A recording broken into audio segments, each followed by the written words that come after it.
Well, it's UFC Freedom 250 time. What a way to finish off the double watch-along here. Completed the Netherlands versus Japan game, and now we are live for the UFC Freedom 250 lightweight clash between Mauricio Ruffy and Michael Chandler. This is going to be very, very interesting. Two fighters in the lightweight division with genuine knockout power, and we've already seen two finishes already, with Bo Nickel finishing off in the previous fight, and of course Diego Lopez getting the job done in round number 2. There have been two quick finishes, and now it's a lightweight clash between ranked number 9 in the lightweight Mauricio Ruffy from Brazil and America's own Michael Chandler. Well, this should be a quick finish. I'm fully expecting this one to finish in round number 1. Both athletes, full clip fighters. We know Michael Chandler's all about the explosion.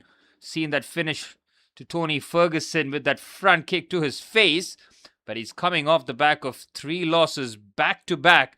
He lost to Paddy the Baddy via TKO, Charles via decision, and Topuria by submission. So not just losing, but losing in 3 different manners. And as for Mauricio Ruffy, with 13-2, 3 wins on the trot, he is an absolute finisher, man, and he's got different weapons to take care of Michael Chandler.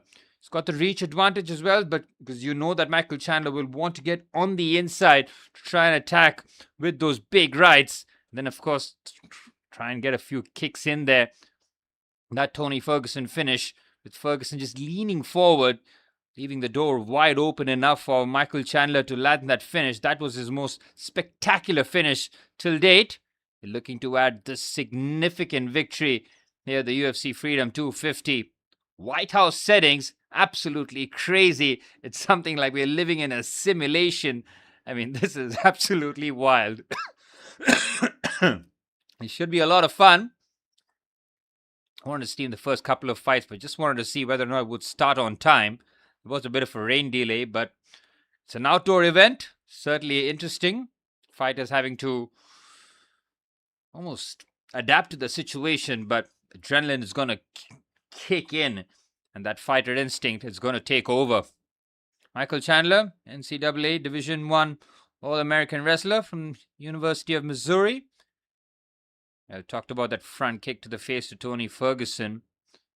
23-10 record for Chandler, but he is known as that box office must-see fighters. Like to get things done quickly, but he has suffered a few heavy knockouts. Charles Oliveira, of course, in the title fight, where Chandler got clipped with that left hook. Michael Chandler, home favorite, up against the Brazilian Mauricio Ruffy. Ruffy gets things done with the TKOs. He's got weapons galore. The hands, and then, of course, that spinning leg kick finish against Green was absolutely stunning. Gets the job done early, and that reach advantage is going to be very, very important. And that's something that Michael Chandler will have to navigate throughout the fights. Those stiff jabs, try and work his way within range to ultimately land those big, powerful shots. Navigate throughout the fights. UFC on Monday morning has certainly thrown the sleep cycle into a bit of a frenzy. Generally like to see it's Sunday morning, but Monday morning it is, man. This is a big event. It just feels, and of course, once we go through Mauricio Ruffy, Chandler, Josh Hokit versus Derrick Lewis, then it gets really, really serious out here, man. Sugar Sean is taking in the third fight. Of course, Alex Pereira versus Ciryl Gane in the heavyweight division. Alex Pereira looking to go champion in 3 different weight classes. He's done it in middleweight, light heavyweight, and now looking to get his hands on that heavyweight title. He'll fight Ciryl Gane, and ultimately somebody's got to go through Tom Aspinall. That fight between Gane and Aspinall ended in a no contest. Unfortunately, that eye poke to Tom Aspinall was far too nasty for the Englishman to continue. But Alex Pereira is making serious moves. I mean, what, 4 years, 5 years into UFC, and he's cleaning house. He's a must-watch fighter, must-see entertainment. But we'll start off with this lightweight clash. It's ranked number 9 versus 13. Brazil versus America. It's been absolutely wild in terms of sporting events. We've seen Knicks win in 5 against San Antonio Spurs. The World Cup is in full flow already. Seen America, Canada, and Mexico all host games already. Now UFC 250. It's a great time if you're a sports fan. Ruffy looks massive. There's no other way to put it. Michael Chandler will have to use that explosive style of his, but he's going to have to try and manage that distance. That's the first and foremost thing. I mean, we're not even getting into Ruffy's power game. That is going to be absolutely intense, but Ruffy's got weapons, man. Michael Chandler will have to be at his guard. In the back of 3 straight losses. Ruffy, on the other hand, 13-2, and that's a terrific record. Should be a great event here. Thank you so much for you guys for tuning in. Should be a lot of fun. Expecting some big knockouts. Co-main event is Alex Pereira and Ciryl Gane. And of course, the main event, Ilia Topuria versus Justin Gaethje for the lightweight unification belt. Ilia Topuria 17-0. An absolute juggernaut. He has been cleaning house, knocking opponents. That punch power of his is just must-see TV.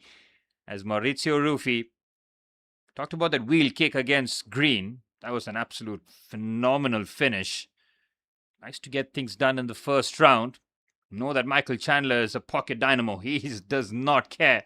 He's going to go gung-ho. And the chances there to try and bridge the distance.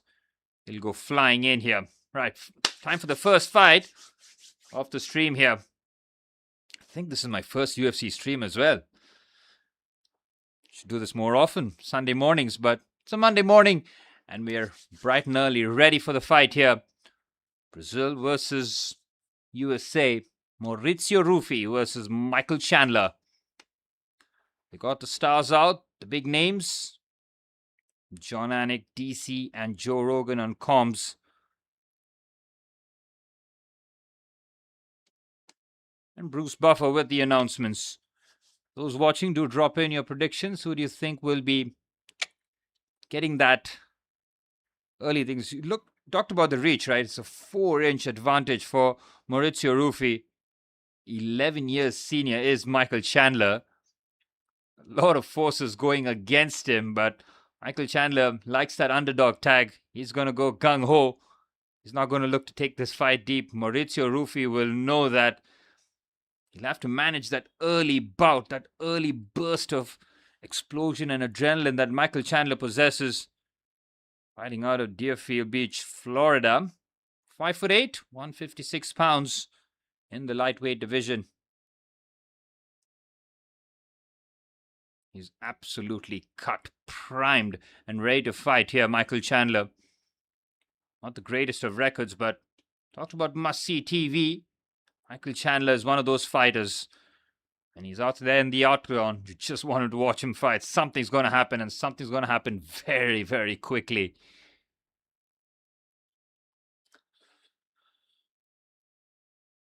And fighting out of Brazil, Mauricio Ruffy.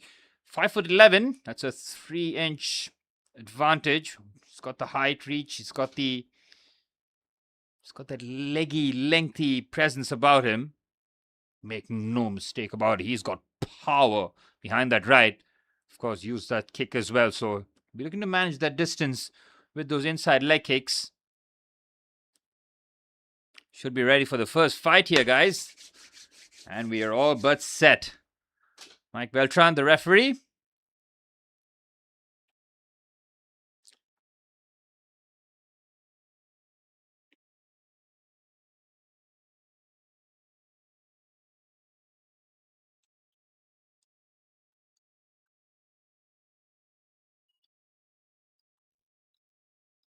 And here we go. Chandler in the red trunks.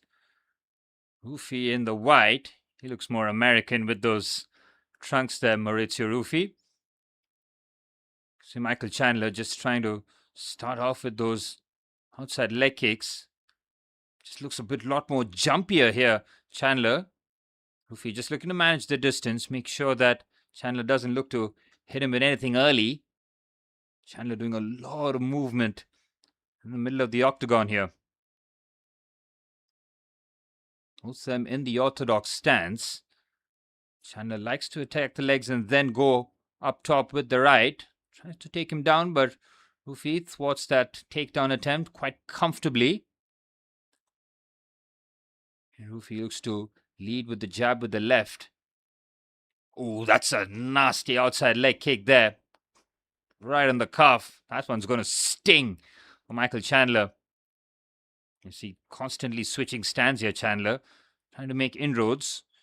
Knows that he's fighting against a taller fighter. That's a stiff jab that pushes through. Chandler eats that one. Ruffy so far has landed a couple of stiff attacks and now attacks with the right. Chandler again. A lot of movement. Trying to play early defense. He's trying to take him down with... Oh, Ruffy nearly catches him again. He's been dodging everything that Chandler's looking to throw, but Chandler's almost faking, and then Ruffy catches him with the left. Oh, then nearly with the right again. Chandler, who's been absorbing the early damage. Another nice outside calf kick there from Mauricio Ruffy. Ruffy goes over the top with the right. Chandler again. He's been busted open here. Looks like his nose has taken a bit of damage.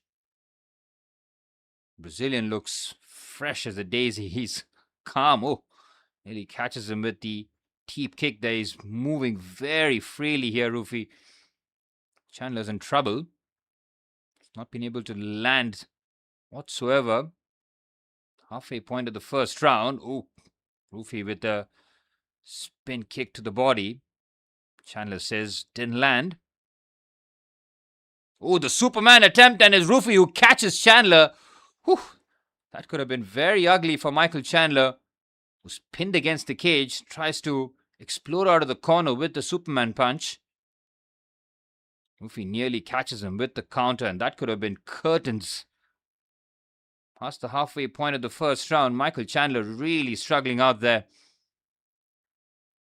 Nice stiff jab there from Ruffy.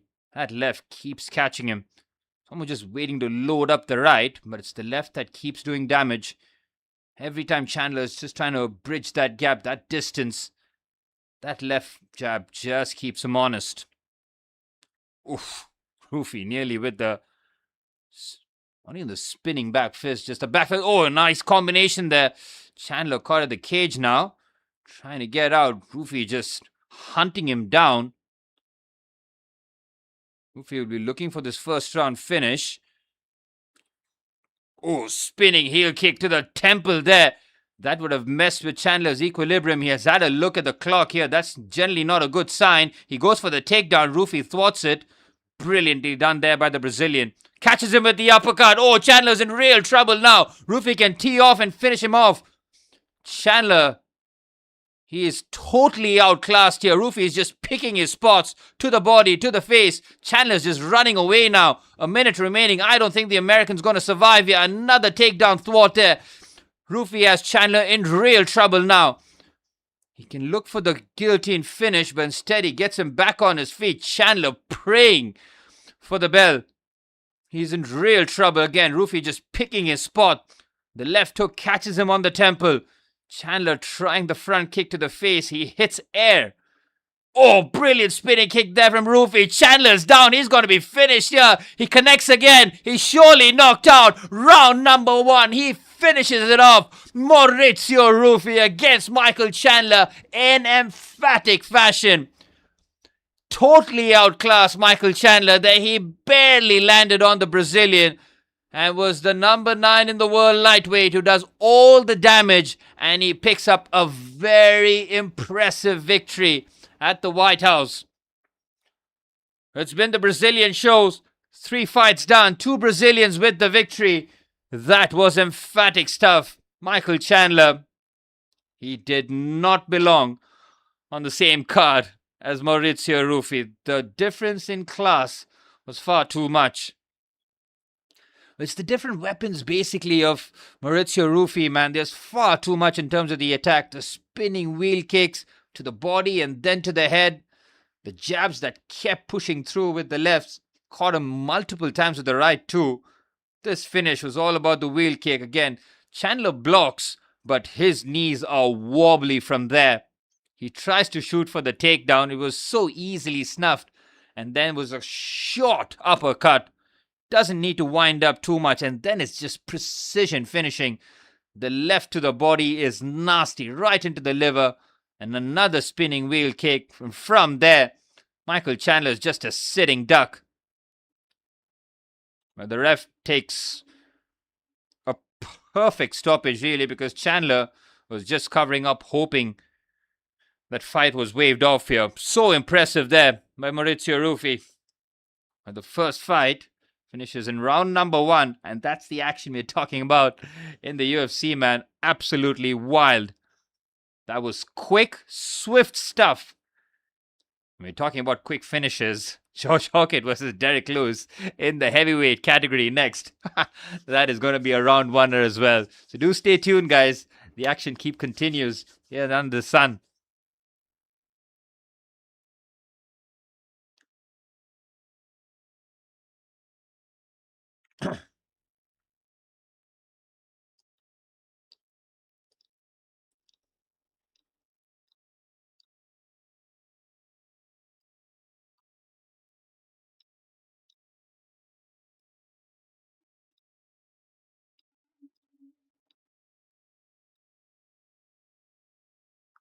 But that was swift, that was quick, and that was just lightweight. We've got 2 heavyweight clashes coming up after this one. The number 5 heavyweight in the world, Josh Hokit, and Derrick Lewis, the Black Beast, the knockout specialist. He got 12 or 13 knockouts in the UFC. 29-13 record for him. He's must-see TV as well. Every time he's there, he's really funny on the mic as well. After the fights, he really is one of those characters in the heavyweight division. It's not as stacked as it used to be. It's Alex Pereira who's looking to really wrestle that initiative and become the top heavyweight. It's going to be that clash between Tom Aspinall that really determines who the top dog is. Well, Michael Chandler is going to slip further down. Former Bellator champ. The fact that he did not land once, Mauricio Ruffy can go again. He can have another fight very easily. Michael Chandler has taken some heavy losses, man. Yes, he's lost to some top UFC fighters, but it almost feels like the 40-year-old might just call it quits after this monumental occasion for him. Calls himself a patriot, and fighting in front of the White House would have certainly been one of the career highlights for them. Mauricio Ruffy, very impressive, man. He's going to be climbing up that lightweight division. Ilia Topuria looking to do further damage. Again, Topuria is such a heavy favorite against Gaethje, isn't it? Just feels like Justin Gaethje likes the underdog tag, and he'll have to fight through a lot of adversity. Topuria just is a straight-up killer, man. His finishes are just so brutal. I mean, once he catches you with that left early on, you just, as a fighter, you just feel like you're just rocked. Your foundations are rocked. The jaw goes, and then you know that right is coming soon after. And that's the closer, the finisher that Topuria lands.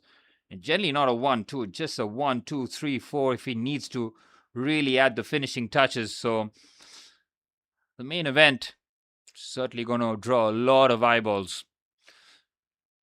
Talked about first round finishes, right? Last fight was a first round finish. Mauricio Ruffy finishes in the first round. Expecting the heavyweight fight to not go deep. Alex Pereira versus Ciryl Gane. Again, Pereira, does he take fights into the distance? I mean, that fight against Ankalaev for the light heavyweight belt, which is the only loss that he has had in a very long time.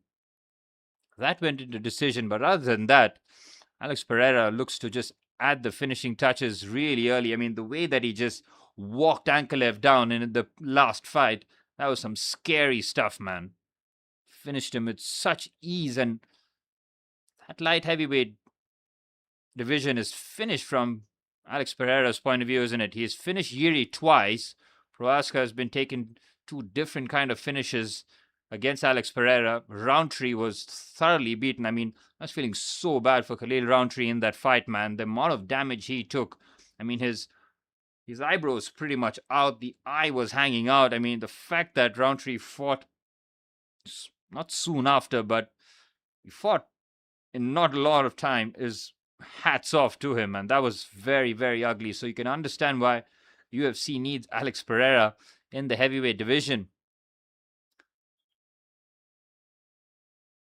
Alex Pereira competed in middleweight, fought Sean Strickland, Israel Adesanya, but that's from 185 to go to 255 in a few years.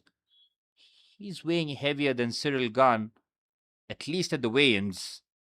That's pretty wild. I mean, Pereira's a massive guy, and he's, I think, for the first time really fighting in his proper weight class, because middleweight felt like a cheat code, especially with that left of his. I mean, that is the equalizer. It finishes you off, and for someone of his size, his power, to have him in those divisions was pretty nasty. But yeah, even the way that he just cleaned out the light heavyweight division with ease.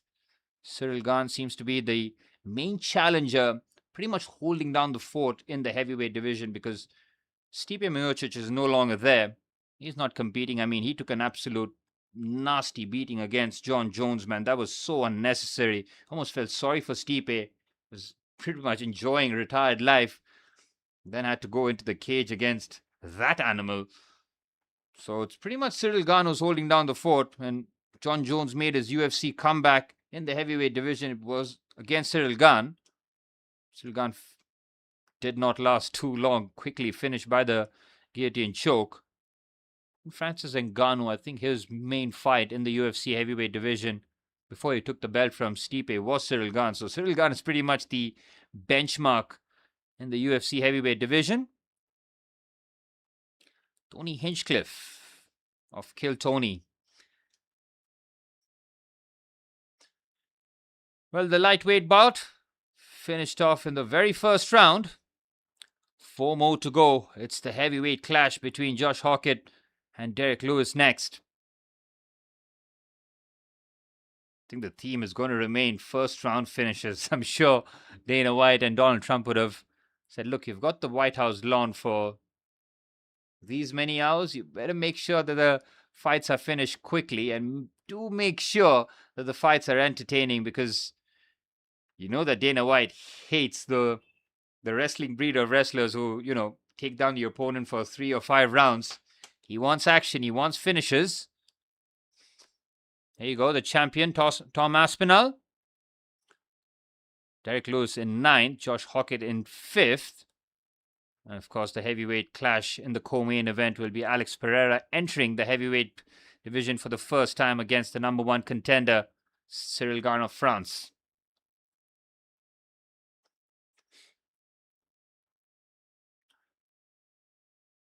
Well, the Black Beast, Derrick Lewis, 29 and 13th, and won no contest. Second most performance awards in the UFC heavyweight history. And he is the knockout artist. He's the one that you... Remember that short uppercut that he landed on Curtis Blades? I mean, that was just nasty. It was like Blades was just shooting for his leg, just trying to catch him, trying to take him down. Just barely has a swing. I mean, the momentum is fierce.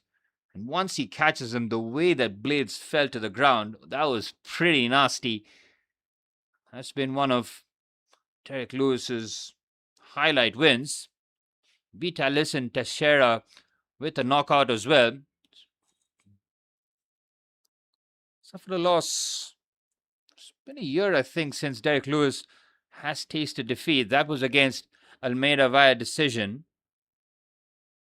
Josh Hokit, he'll know he'll be up against it. But that's the thing, right? You can fight your best fight against Derrick Lewis. You can dominate 4 minutes and 50 seconds of the round. Once Derrick Lewis catches you, you better be ready. There's no way you can train that chin, and there's no way you can prepare against the Black Beast. You can either take his shot, or you just go to sleep.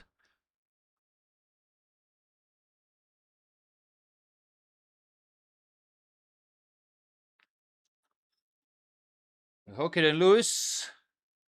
4 fights remaining in the UFC Freedom 250 card.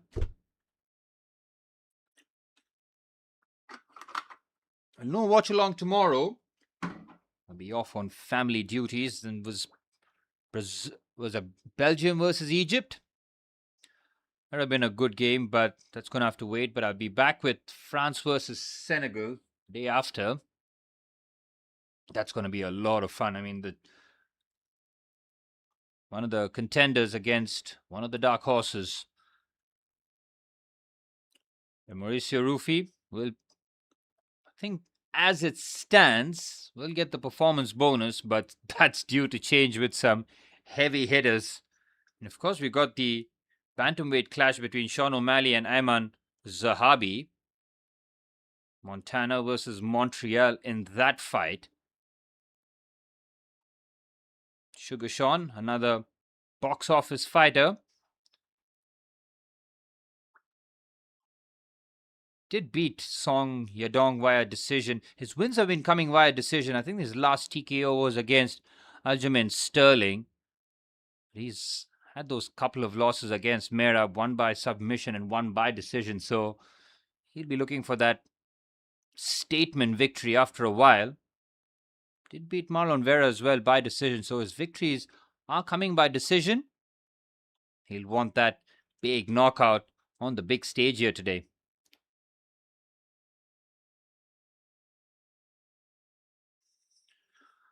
It's time for heavyweight action. Heavyweight hitting. Derrick Lewis said that in one of his fights against Daniel Cormier, where it was just completely out cardio, that's where Ilia Topuria looks like a gangster, like he's ready to kill somebody.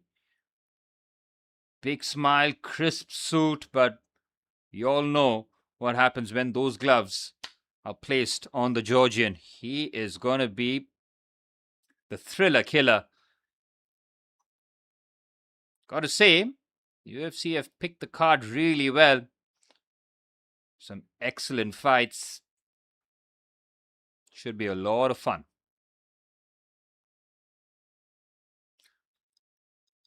Justin Gaethje tasked with trying to stop the Ilia Topuria menacing machine.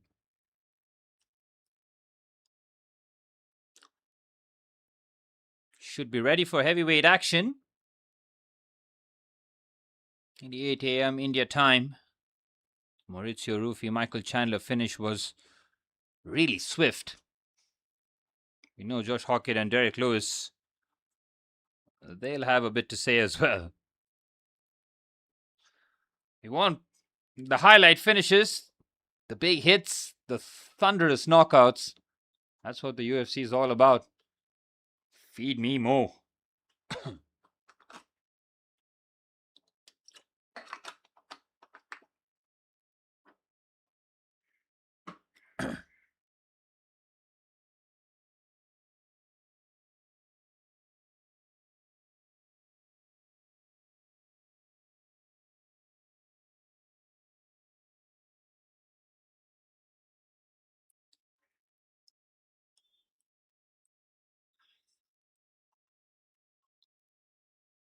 Well, Derrick Lewis, that right hand of his, something that Josh Hokit would be very, very about. Head movement, absolutely critical. Don't want to get into his range, but Derrick Lewis, once he charges you down, almost like you need to try and attack his body before you try and almost need to cut him down in almost stages, you would like to say, but in the heavyweight division, there's just no time. It's either knockout or be knocked out. It can happen very, very quickly. You can see the power, man. I mean, even with the bantamweights, Sugar Sean, he has genuine punching power, knockout power in the bantamweight division. So Mauricio Ruffy as well in the lightweight. It's got just so many tools, and you just add that power element to it. Just night, quicker finishes. Josh Hokit will know that he'll have to manage that right hand of Derrick Lewis. Need to try and attack the big man's body, and then try and go up top. Derrick Lewis, he'll just be loading up that right. Again, not the best defensive fighter. When he has to backpedal, he does struggle because I wouldn't call him an athletic fighter. But even when he's backing off, if he catches you with one of those rights, it's over. It is quickly done. Well, it's time for the last 4 fights. And we start off in the heavyweight division. Time for more knockouts, more first round finishes. And that's what the UFC should be all about. Josh Hokit, undefeated, 9-0. Number 5 in the heavyweight division against the legendary heavyweight fighter, Derrick Lewis.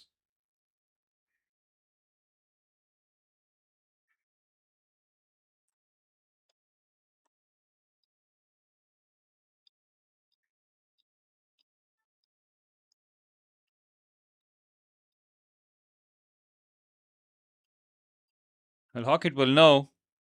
He's got his work cut out here. He's a flamboyant character, isn't he? Whenever he's on the press tours, he likes to really make the impact, almost like the Macho Man Randy Savage gimmick. Puts on the shades, he's got the American bandana, he's loud, he's proud, and he looks to really land those killer blows. Once that bell rings, playtime's over. And both these fighters had to go through Curtis Blades at some time, and he was very, very disrespectful, wasn't he? But once he lands that right, Blades was in no mood. He took him apart. Curtis Blades' face was just pieced up by Josh Hokit. He's up against a senior fighter here in Derrick Lewis. Not sure whether or not he's going to be disrespectful to Derrick Lewis because the Black Beast, he's a different proposition.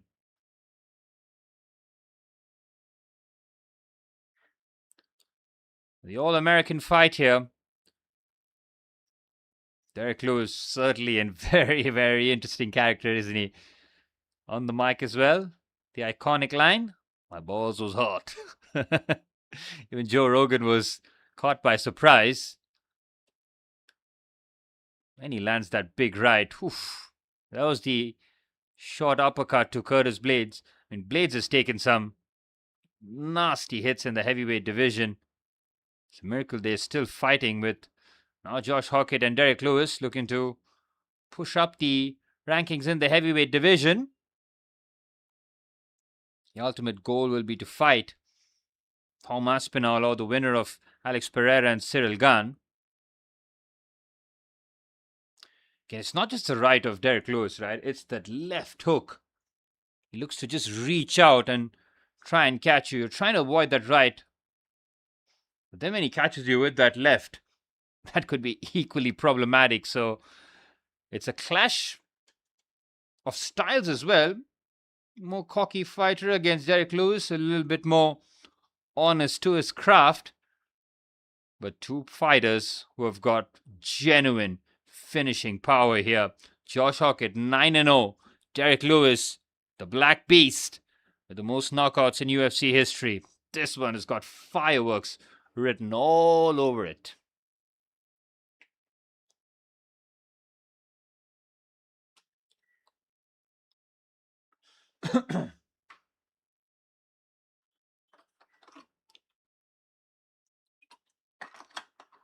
You got to say the UFC have got unbelievable access into the White House, man.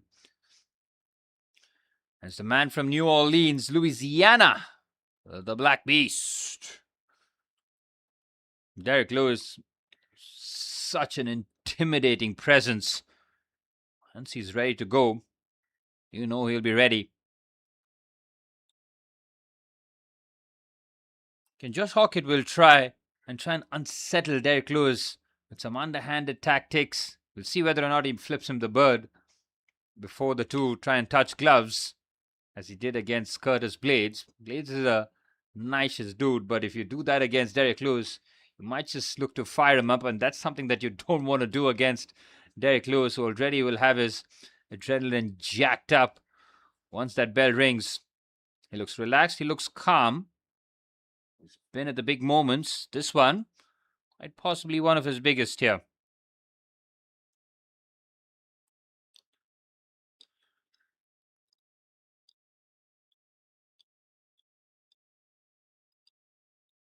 He's a presence. He's a menace.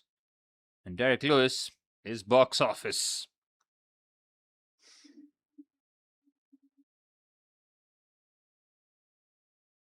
Got live bands doing the music here. That's pretty good. Adds a nice stadium-like atmosphere to the venue. It's the first time you're seeing any sort of sporting event outside the White House.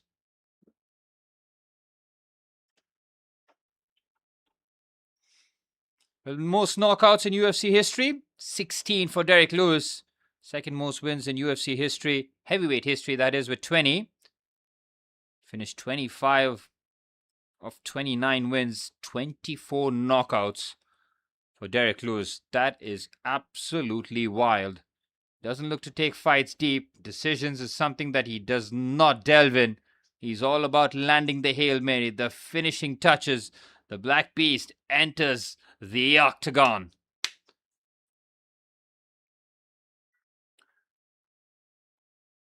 With this fight, well, it promises fireworks.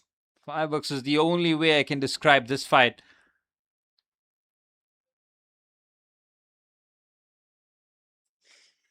Josh Hokit will know that while he's not intimidated,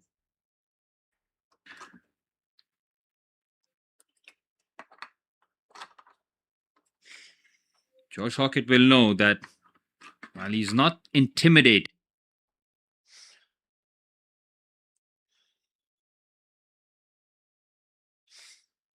Derrick Lewis, representing New Orleans, Louisiana, up against the more flamboyant, the more mouthy Josh Hokit. It's all about trying to sell tickets, trying to get more butts and seats. If you have that kind of personality, it makes you must-watch, must-see TV. As Josh Hokit will enter the fray, into the gladiator's den, up against the Black Beast. He looks very relaxed, very comfortable. It's almost like he's seen worse in Bakersfield.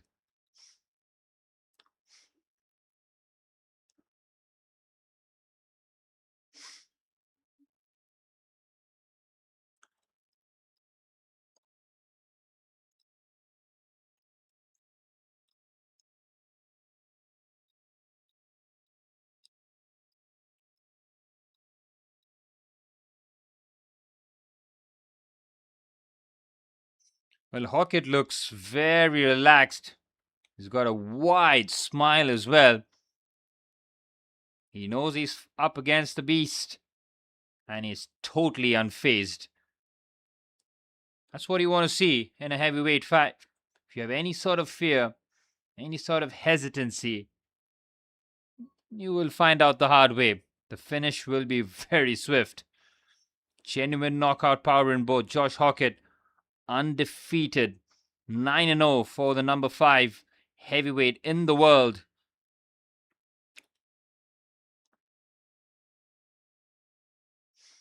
This is a big fight here for Hokit.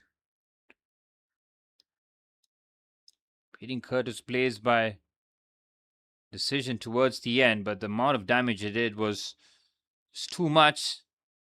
Denzel Freeman by TKO, and of course Max Jimenez by TKO as well. So that 3-win streak doing him very good in very quick time as well. Now trying to add that glitter, that big name to his resume. And beating Derrick Lewis, it's almost like a rite of passage, isn't it? Once you beat the Black Beast, you're ready to almost go further up the chain. We're looking at possibly one of the contenders for the next heavyweight clash.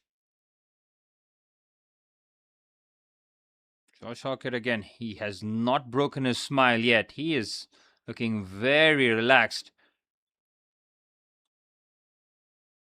Undefeated, 9-0. Most significant strikes in a 3-round UFC heavyweight fight, 77. against that fight against Curtis Blades. And the amount of damage Blades took there. That showcased a good chin, but up against Derrick Lewis, you want to land those genuine knockout blows, that big finishes, that big right hand. Needs to land from Hokit's point of view. He's up against the Black Beast. Can't be hesitant. Has to be at his most confident. Bakersfield versus New Orleans. And guys coming from small towns fighting in front of the White House is certainly a proud moment for them, not going to lie. Whole world watching one of the biggest UFC events. Had you seen a knockout on the stream? We have a heavyweight clash coming up next between Josh Hokit and Derrick Lewis. Expect this one to end in a knockout as well. We got Sugar Sean in the bantamweight taking on Aiemann Zahabi. And then the two main events. In the co-main event, Alex Pereira taking on Ciryl Gane. And the main event, Ilia Topuria against Justin Gaethje. There's the tail of the tape. Derrick Lewis has got 34 pounds and about a 5.5-inch reach advantage over Josh Hokit. Hokit's got the age difference, but other than that, in the every metric that you're looking at, it's all Derrick Lewis. The height, the weight, the reach, everything in favor of the senior wrestler Derrick Lewis.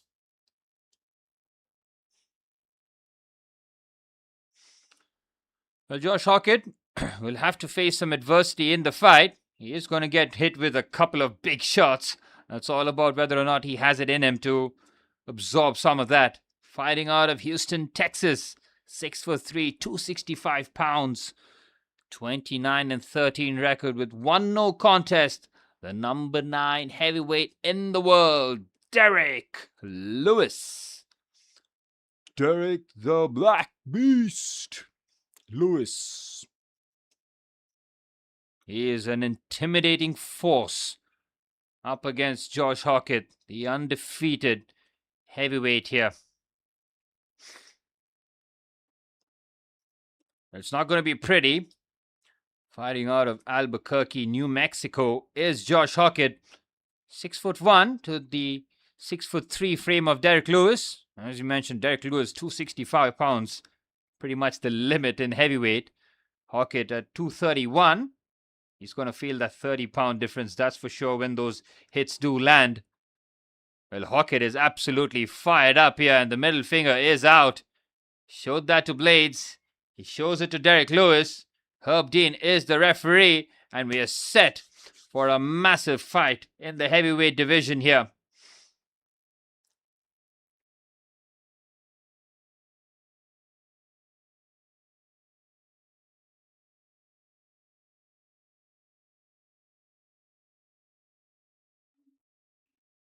And here we go.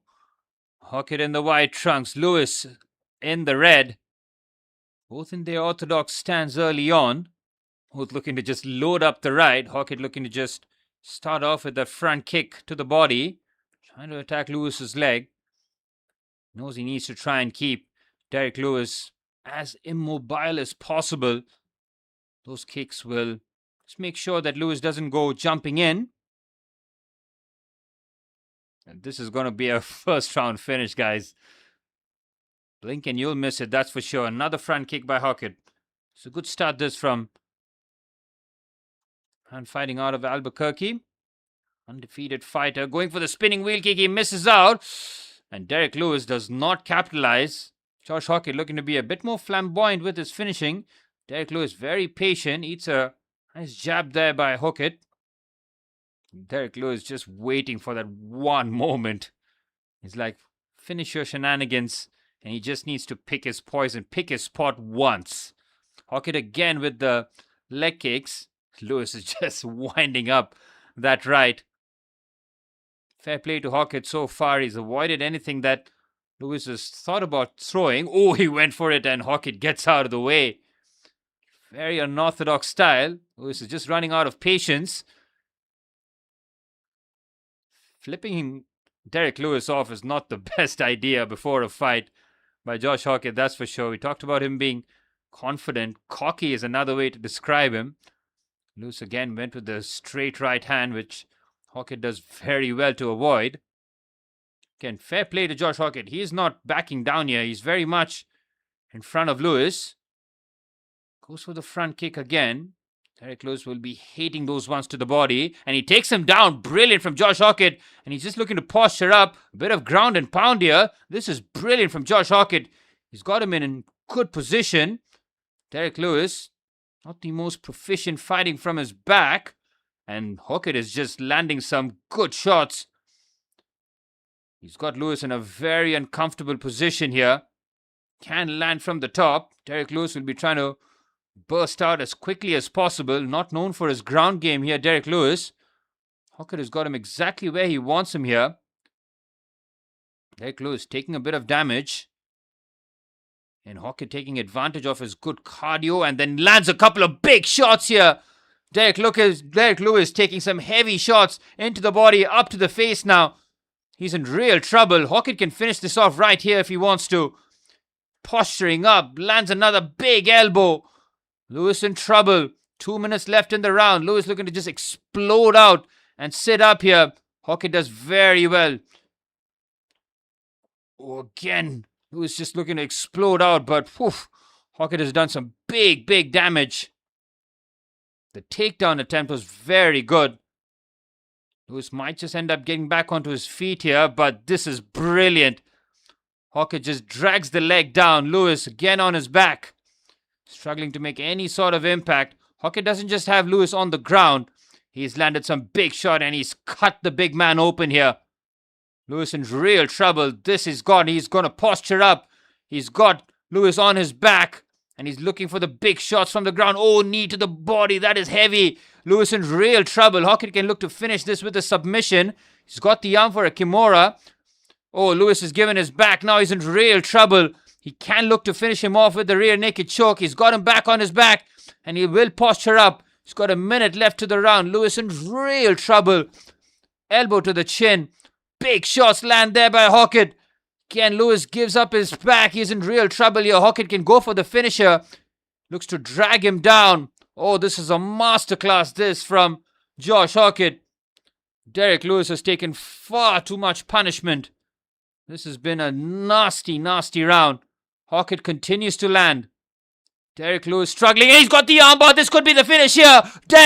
Hokit has got the armbar locked in. Derrick Lewis is going to tap, surely. He's still not tapped. He's got the full extension here. He's prying his arm open. Derrick Lewis is somehow staying in it. He's trying to muscle his way out. His breathing is calm though. He's got about 15 seconds. The armbar here from Josh Hokit is locked in, but he doesn't have the full extension yet. He's got 10 seconds left in round number 1. Derrick Lewis, he has lost this round. Oh, he's got it right near. He cinched it in here. Could finish it off. He is saved by the bell. Can you believe it? Josh Hokit threw everything at Derrick Lewis in that first round. He had him in the armbar right towards the end. And Derrick Lewis totally outclassed.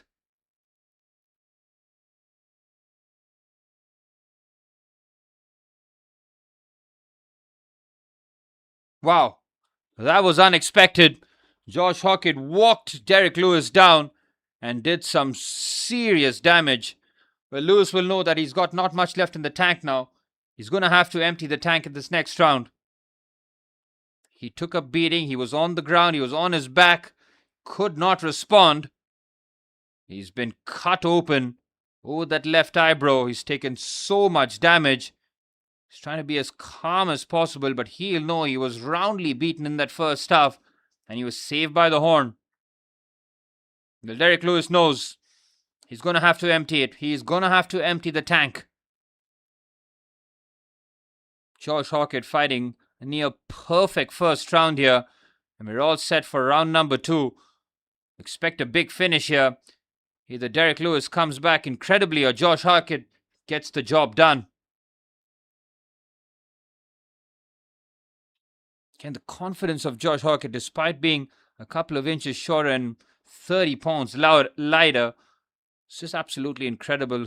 confidence and belief that he has in himself. Can he trust his cardio as well? He took very little damage. And Lewis is trying to land those big shots, but it's Hokit with the nice left jab. Lewis goes for the front. Big kick there. He misses, and that takes a lot out of him. He's a big guy. For him to load up for that overhead kick. Oh, big shot there by Hokit with the left. He's looking to take Lewis down here. Lewis looks to overload, and he hits him with a couple of big rights. That's the first time Hokit's been cracked here today. Derrick Lewis being a lot more difficult to take down this time. Oh, Lewis nearly lands the combination. Catches him with the left, but Hokit avoids the right. Derrick Lewis again being patient here. Hokit leads with the jab again. Derrick Lewis with the left of his own. Looks for the hook. He's not gone for the body yet. Only looking to really land up top here. Hokit is mixing up here. He's got him against the cage. Got him in the clench. He's got the underhooks here, Lewis. And it's Hokit who looks to just break open from there. And he does it with ease. Derrick Lewis, the orthodox. And lead with a jab. Oh, lovely combination. Lewis is rocked. Hokit with an unbelievable 1-2 there.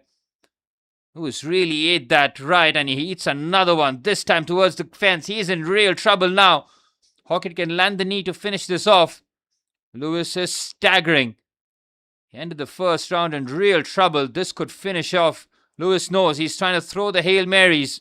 He's got very little left. Hokit is picking him apart. Again the 1-2. Lewis in real trouble. Hokit can finish this off. He's taking his time. The 1-2. Almost waiting for that knee in that Muay Thai clench. Lewis has done well to not eat it yet. It's coming. You can just know that the knee is coming here from Hokit. Oh, the Muay Thai clench and then the knee, and well defended. Derrick Lewis taking a quick combination. Again, the 1-2 lands. The legs are like spaghetti now. Lewis in real trouble. This could be done in the next 10 or 15 seconds. Another 1-2 here from Josh Hokit. Deep breaths there from Derrick Lewis. Lewis looks to throw the haymaker. He misses. He's spinning around. This has the finish written all over it. Hokit almost mocking the legendary fighter here. He can finish it off. He's got him against the cage. It's a big knee to the body. Hokit looking to land the finishing touches here. Again into the body, a big, big elbow. Lewis taking damage against the cage. He's inflicted very little himself. Oh, Lewis looks absolutely gassed. Short right there from Hokit. And Hokit managing the distance, explodes with the elbow and then with the uppercut. Lewis somehow still staying on his feet. He is fighting on instinct at this moment. Another knee to the body. Hokit doing damage from close range here. Just over a minute remaining. Lewis is somehow hanging on. Great heart. Another 1-2 here. Lewis looking to land the big shot. Oh, Lewis in real trouble now.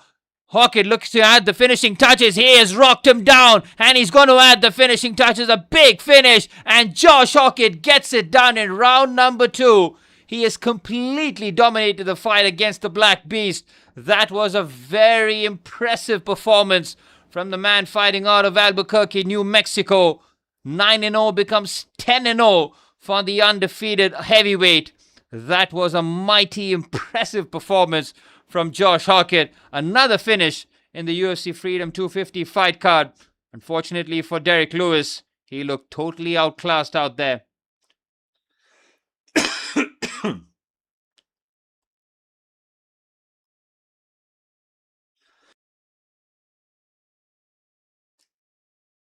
Well, Josh Hokit could have finished the fight in the first round.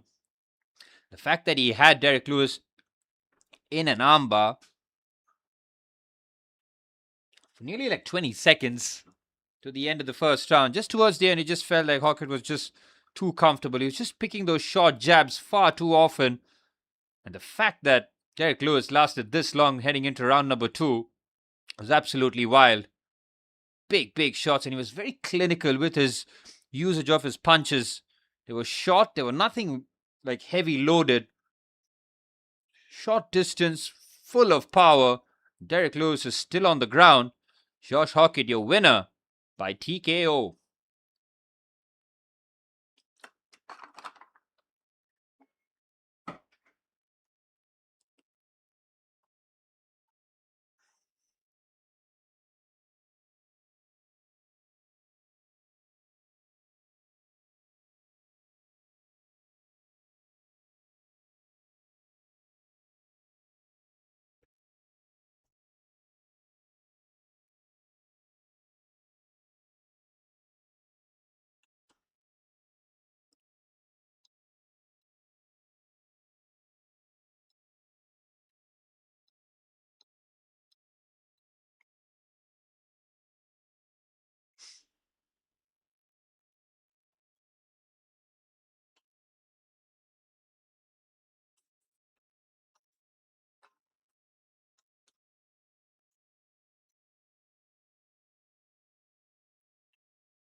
Well, we are back. We are back for a bantamweight clash between Sugar Sean O'Malley and Aiemann Zahabi from Canada, Montreal. The number 6 taking on the number 3 in the world, O'Malley, who secured the belt against Aljamain Sterling in just fulminating fashion. That was a very, very impressive finish. But Aiemann Zahabi, he's technical, he's powerful, and Sugar Sean will know that he will be up against it, against the number 6 bantamweight in the world. He chose Aldo, Marlon Vera, and Pedro Munoz in his last 3 fights. Full of confidence, that's for sure.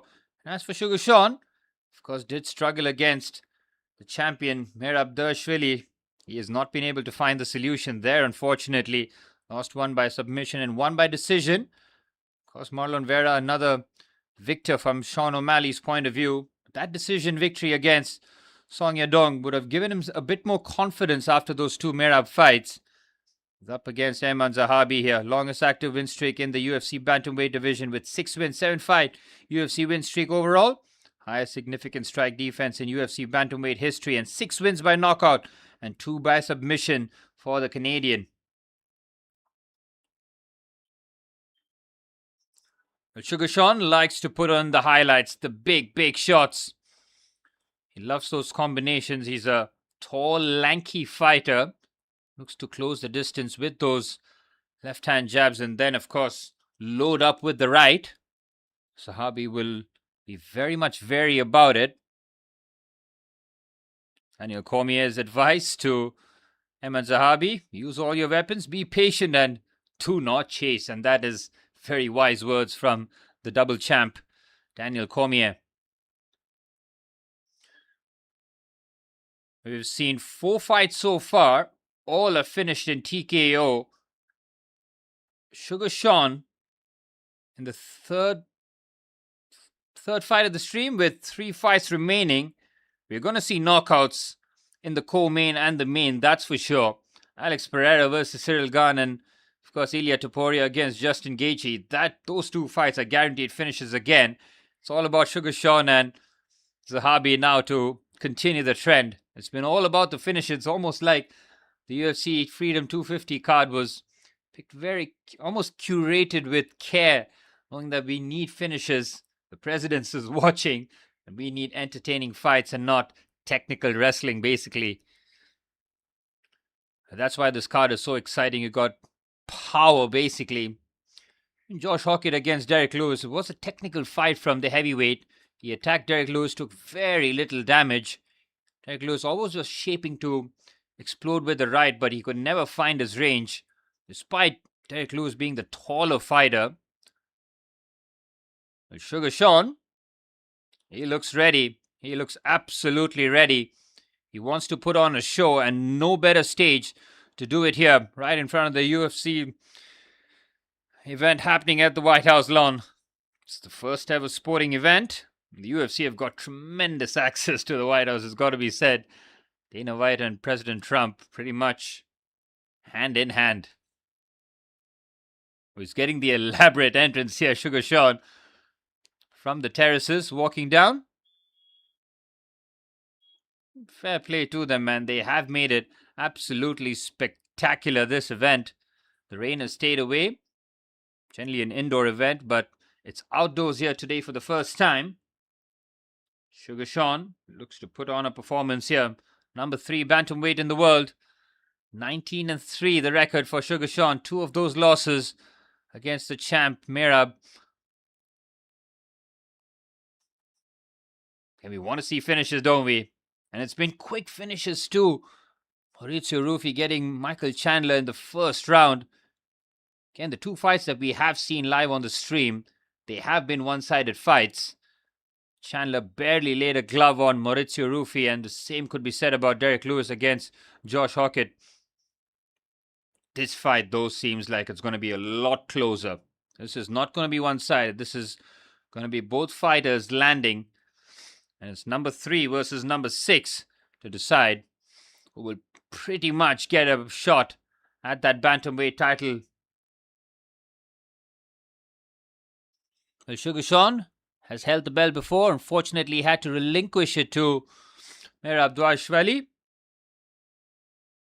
But if Aiemann Zahabi picks up a victory here, that will propel him from number 6 to ahead of the queue. He might jump the gun here. That's why Sugar Sean knows that to keep the contenders at arm's length, he will have to get the job done here. Joe Rogan's keys to victory to Sugar Sean: control the distance, front kicks, and sharp counters. We know Sugar Sean does like to land those quick combinations as he soaks it in as the hometown boy for this massive bantamweight clash. We got 3 fights remaining. This one in the bantamweight. Then we got the co-main event in the interim heavyweight world title match against Alex Pereira against Ciryl Gane. And of course the main event in the lightweight unification belt between Ilia Topuria and Justin Gaethje. 3 fights remaining. We've seen 2 knockouts on the stream already. 2 TKO victories. Will Sugar Sean or Aiemann Zahabi continue the trend? We'll wait and see, with Bruce Buffer looking to just fire up the 2 fighters with the pre-match announcement. And Sugar Sean is flamboyant. Likes to put on a show. They call it the Sugar Show. Every time he steps into the octagon, he wants to put on that show. This is the tail of the tape. Zahabi, 38 years of age, while O'Malley's 31. O'Malley's got a 4.5-inch reach advantage, 5'11 to 5'8. Everything is pretty much in favor of the number 3 bantamweight in the world. Aiemann Zahabi will have to fight against a lot of the forces, but we said that in the heavyweight clash earlier on between Josh Hokit and Derrick Lewis, but Josh Hokit had no issues closing the distance and landing the big shots. Zahabi will have to try doing the same against the number 3 bantamweight in the world. The biggest fight for the man fighting out of Montreal, Canada. 14-2 record. 135 pounds. Just about the cutoff. Sugar Sean is just weighing in half a kilo or half a pound more. That's pretty much in the acceptable limits. Sugar Sean getting all the... He does have the physical advantages. It's all about trying to land the big shots. The 3 fights to go. This one should be very interesting. 19-3 and 1 no contest for the man fighting out of Peoria, Arizona. Sugar Sean O'Malley. Every time this man steps into the octagon, it is fireworks. He is flamboyant. He is fearsome. He's the ex-bantamweight champion, looking to push his way up the queue and have another shot at Merab. It is Sugar Sean taking on Aiemann Zahabi.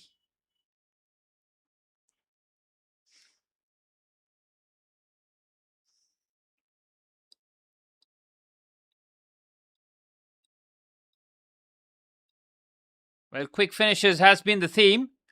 Hassan Herzog will be looking and overseeing this fight. Ringo certainly in different attires in different fights, as this bantamweight clash promises to be box office. Sugar Sean will look to use that reach advantage and just press forward in that southpaw stance, leading with the right, wanted to land with that left. Zahabi, of course, more orthodox. O'Malley was comfortable switching stance though, keeping Zahabi on his toes. Sugar Sean and now in the orthodox stance. Need to attack the body. Zahabi on the retreat. He's giving respect to O'Malley's punching power. Zahabi looking to just kick the leg out of Sugar Sean on that occasion.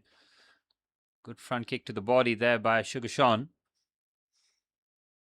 Zahabi now. Again, trying to close that distance. He's doing it in a very rushed and unorthodox manner. Almost looks like he's trying to fake going on the inside. Sugar Sean catches with a nice 1-2 there. Zahabi is moving very unorthodox here. Sugar Sean just looking a lot more measured. Continues to keep switching his stance. It's almost like Zahabi doesn't know where the O'Malley hand is coming out from. Ken Zahabi rushing, takes a stiff right to the body. Again now O'Malley switches stance to southpaw. Zahabi now trying to switch some stance himself. O'Malley looking very focused here. Zahabi has evaded a lot of damage, but it's not done too much in terms of inflicting damage himself. Nice jab with the left there by O'Malley. It's a dangerous game that Zahabi is playing, but he needs to try and close the distance. And O'Malley just using his reach advantage. That's a laser-like right to the body, man. It can just suck the air out of you, affect that gas tank.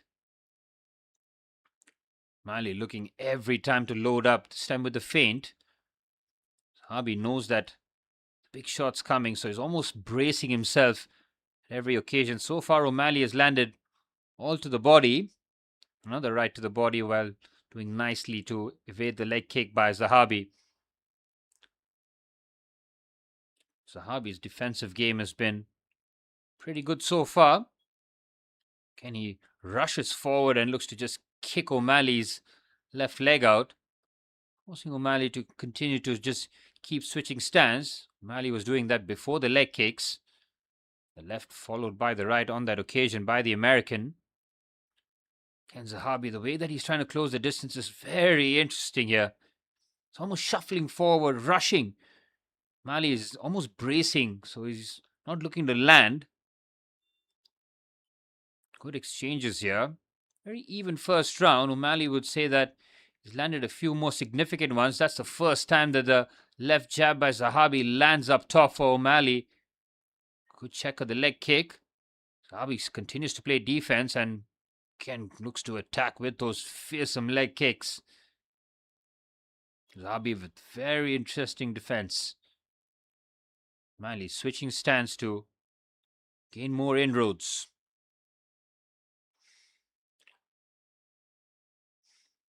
O'Malley with the southpaw. And he wants to land that left. Zahabi again switching stance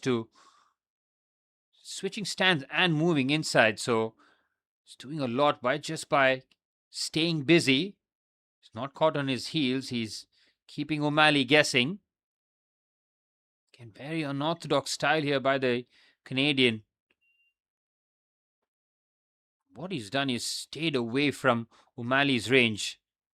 He's now reading the shots to the body as well. Now he's just understanding O'Malley's patterns. O'Malley is so unorthodox himself. Pretty much takes you around to figure out the angles, the manner of which he wants to land those shots. Zahabi has used his leg kicks well. It's kept O'Malley almost backpedaling, but that's a good land there from the American. Oh, good shot there. The right lands on the temple. The knee very nearly lands. The follow-up shot there by O'Malley nearly spectacular. That would have been a first round finish, but this looks like it will head towards round number 2. Zahabi with some good defensive work, and it's a very good round there for the Canadian considering Sugar Sean with the reach advantage did catch the Canadian a couple of times to the body, but took very little damage there. Aiemann Zahabi, very unorthodox style of the way that he's trying to close the distance. It's a rush style. He's moving from southpaw to orthodox. We've seen both fighters keep switching stance. Kept both of them honest. Sugar Sean, he's trying to figure out the Canadian's defensive tendencies as well. He wants to land those clean, crisp shots. The way that he's just switched stance looked very comfortable. He's got a bit of a cut under his eye. Zahabi has just looked to just chop his legs out with those heavy-ass leg kicks.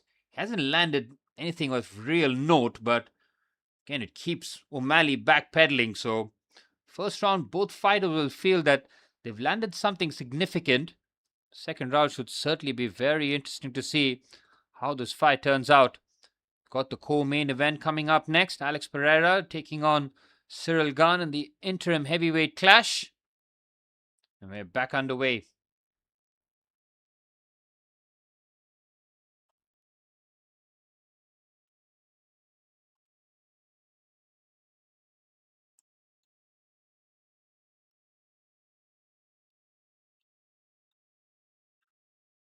Zahabi continues. Oh, good right there.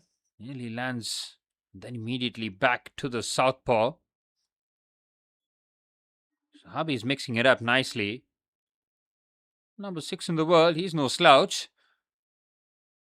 Again, very unpredictable. O'Malley does well to evade the punches and the leg kick. Aiemann Zahabi, this would be his biggest win by far in his UFC career. Looks to again attack the leg. He's taking a bit of damage up top. Know that Sugar Sean will continue to land, and that's a good combination there by the Canadian. He went up top with the hook and then followed up with that vicious inside leg kick. I'll be doing incremental damage. He does the same combination again. I think he's busted Sugar Sean's nose there. Sugar Sean not moving with that comfortable movement anymore. Zahabi's landed those leg kicks, and just the volume of it has really affected Sugar Sean. But he's, to the American's credit, he keeps moving. Stings him with that short jab with the left. Both fighters have taken damage. I think this might just be one of those fights. Might go the distance. Both have got finishing abilities. Ooh, nice reaching.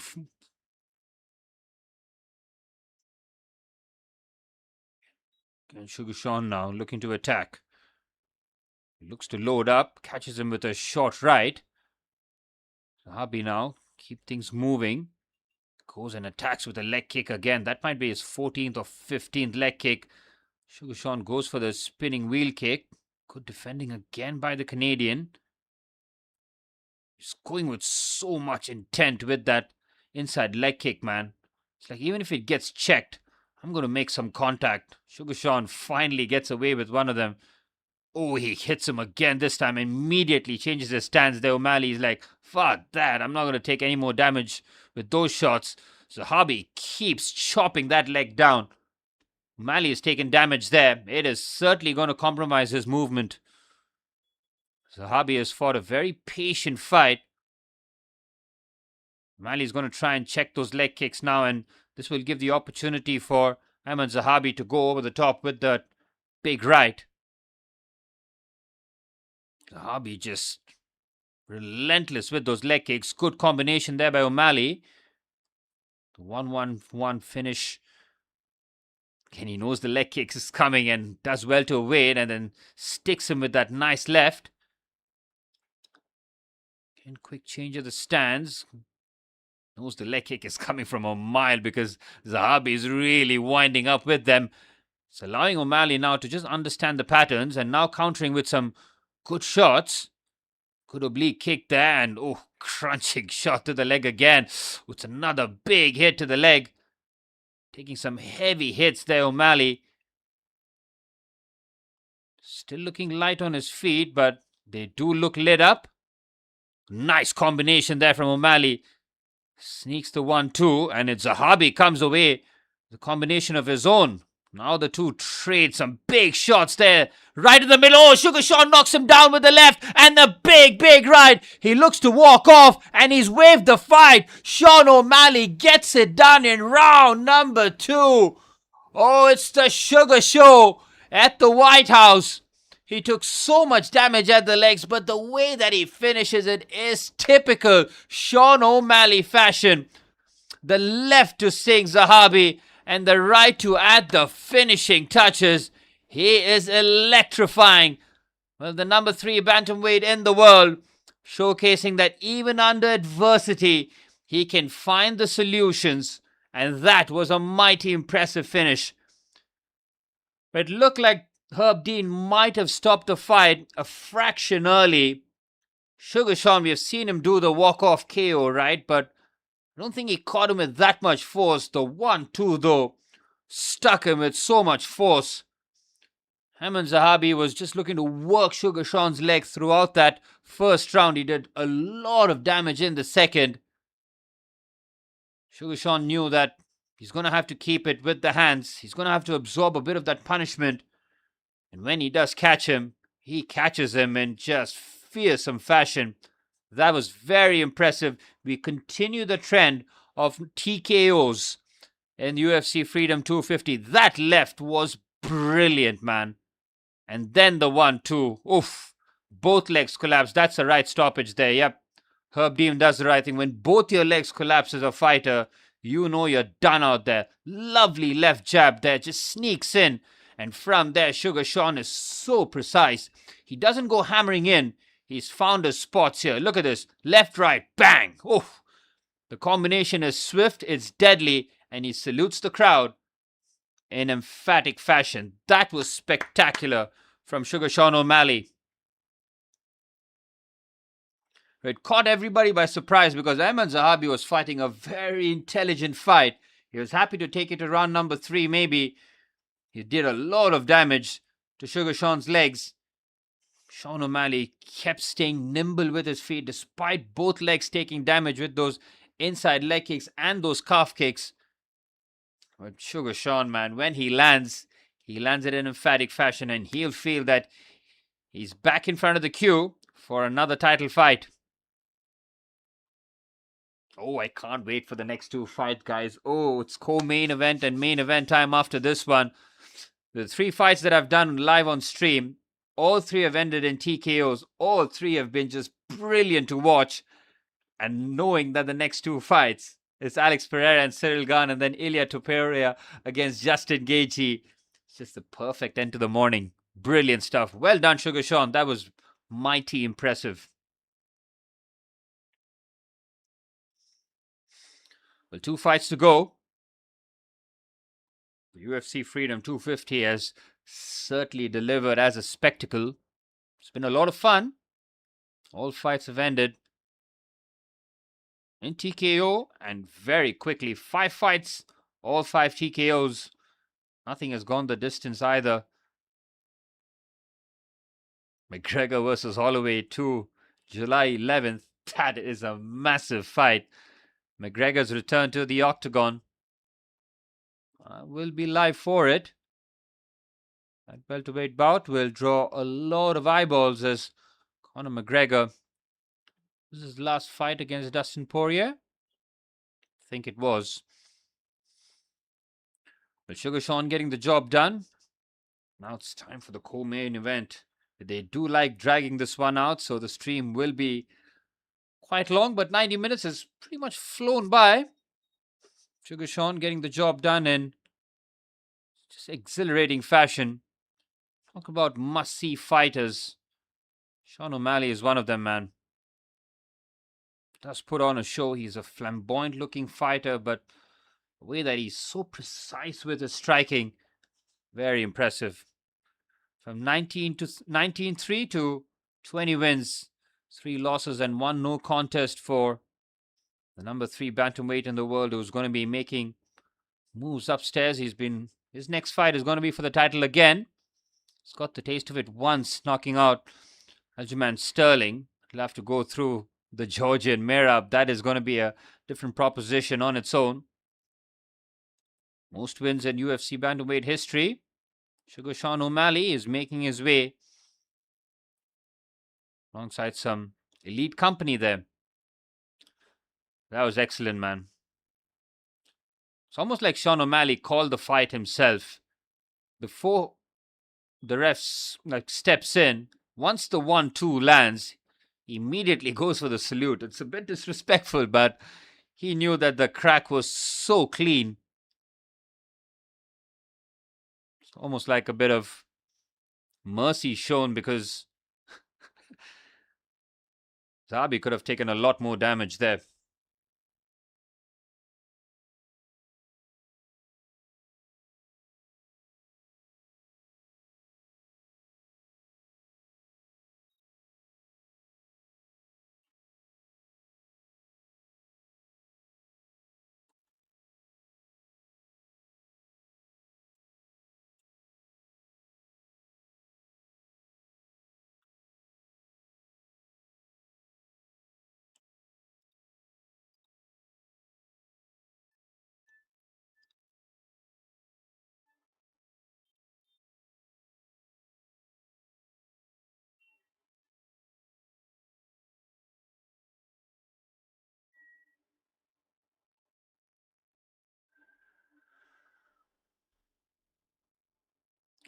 Oh boy, oh boy. It's time for the co-main event. Got a bit of time before the co-main event does start, but 2 fights to go. This is turning out to be beautifully timed. I was hoping that the fights would finish before 10. In an hour, that is. Fair play to the fighters for delivering quick outcomes. Sugar Sean O'Malley. Very, very impressive. Very impressive.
Oh boy, oh boy. Shama. 13-3. The Brazilian who has just created ripples in the UFC. A 2-division champion, now looking to make it 3. It's the interim heavyweight title, but it is a way for Alex Pereira to announce himself in the heavyweight division, and he's up against a very experienced customer in the number 1 contender in the heavyweight division, the Frenchman Ciryl Gane. Ciryl Gane was the fighter that had to endure the John Jones return, and that did not last too long. Ciryl Gane is a very technical fighter. They all talk about how quickly he moves for a heavyweight. Alex Pereira, for a man who's fought middleweight and light heavyweight, is weighing heavier than the regular heavyweight fighter in Ciryl Gane. We all know about Alex Pereira's left. That is a weapon of mass destruction. It is deadly. It's one of the most ferocious weapons in the UFC today. Remember the Francis Ngannou left hook, even the right, but Alex Pereira, for the shortness and the sharpness of a left, the weapons do not come more deadlier than that. Ciryl Gane will be fully aware of it. We have seen that Ciryl Gane is a technical wrestler as well. He'll want to try and see if he can take this fight to the ground. Alex Pereira with some good takedown defense. Alex Pereira pretty much fights with 2 weapons when the stand-up game is happening. He attacks the calves and then he goes upstairs with those heavy lefts and rights. It's going to look, that left hook, that is the weapon that Ciryl Gane will have to try and avoid at all cost. Feel that once Alex Pereira lands that left hook, it could be curtains, could be quick curtains. The last time Ciryl Gane was in action was in that fight against a much awaited fight, really. Waited for a long, long time for that fight against Tom Aspinall, but ended in a no contest after Ciryl Gane pretty much gouged out the eyes of Tom Aspinall. Accidental or not, the fight could not carry on. That's why the interim heavyweight title will be on the line here today.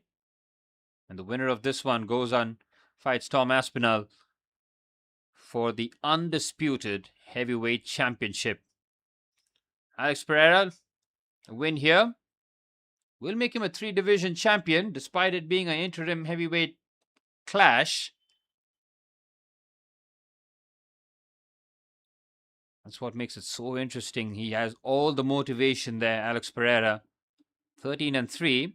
One of those losses was to Israel Adesanya in the light heavyweight division. Of course, Amogodev Ankalaev got the job done via decision. Yep, Yuri Prohaska, Jamal Hill, just no match for Poatan. Well, he's got one of the most electrifying entrances in UFC.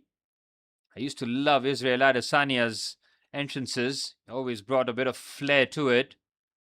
Poatan, on the other hand, he just comes out in a very menacing manner. Well, 2 fights to go. It's been a fun stream so far. But the stream is going to get very, very explosive. Max Holloway and Conor McGregor having fights on Zoom is so pointless with Joe Rogan trying to mediate. But that's one way of selling the fight. And McGregor knows that his talking can still sell.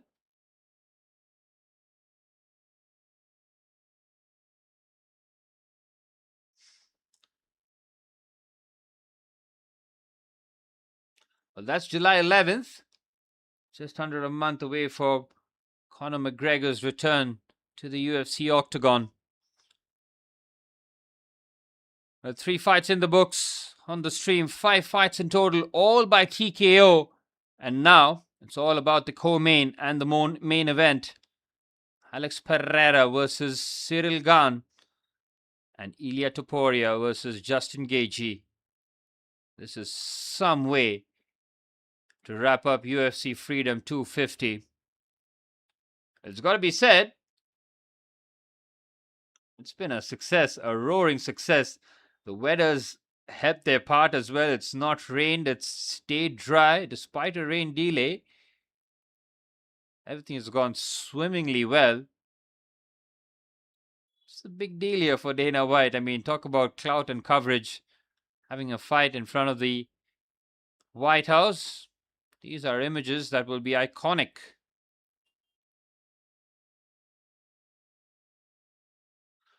Well, Topuria Gaethje, the main event. But the co-main event could very easily be the main event, couldn't it? Whenever Alex Pereira is on display, whenever he's on show, talked about it before, fighters that are must-see, Alex Pereira tops that chart. Shama.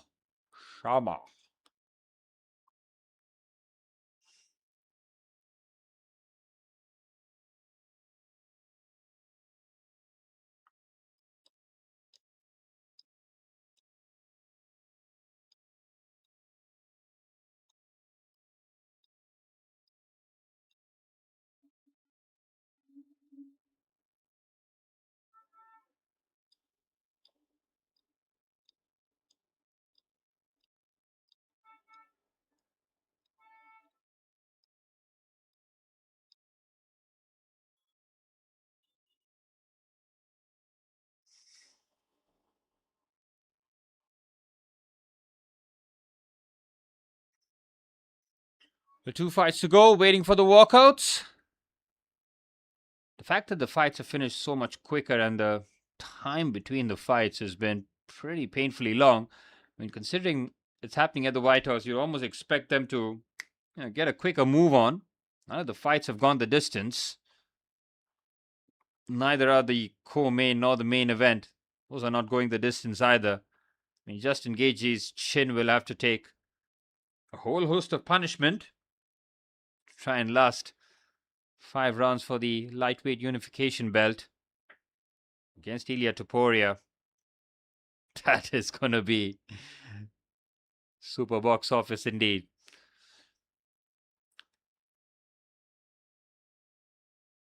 Well, Ciryl Gane, very technical fighter. He's limber, he can fight on the ground as well. But we have seen how Alex Pereira can stuff those takedowns. Alex Pereira, though, is as a front foot fighter as it gets. He will attack your calves and then go right up top with some hefty blows. It's almost like keeps you honest. It's almost like everybody knows what's coming with Alex Pereira. That left is almost inevitable. It's going to catch you at some point. It's almost like Francis Ngannou, right? He might miss 5 times, but if he catches you once, the man who's conquered middleweight and light heavyweight, now looking for legacy, man. I mean, the way that he just sleeps his opponents, man, that's the thing. You see just head snapping. I mean, people just going out cold, limp. He can finish the best, and he's on the cusp of finishing the sport. I mean, that's the fight, right? Alex Pereira versus John Jones. That is, simply put, going to be the biggest UFC fight in history. For the sport that's come so far, it just feels like these two meeting for the UFC heavyweight title is going to be the crowning moment of the company. Alex Pereira versus John Jones. I mean, that's going to be the fight. It's all building up to that. John Jones knows that he doesn't need to really be in the ring or the octagon, really. He can pretty much step up. The prodigious talent that he is and the pretty much venom in his heart will never go away, so you can just drop him in the octagon at any point and he'll be ready. Well, Ciryl Gane, for a man of his age, he's a veteran in the heavyweight division. He's fought all the big comers. That victory against Tai Tuivasa was so impressive because Tai caught him with some big hits. Ciryl Gane's ability to hang in there and finish the fight in the manner that he did was very impressive. Ciryl Gane is no slouch, but he'll be up against it. Again, we'll have to use every technique in the book here to try and counter that eventual left hook of Alex Pereira.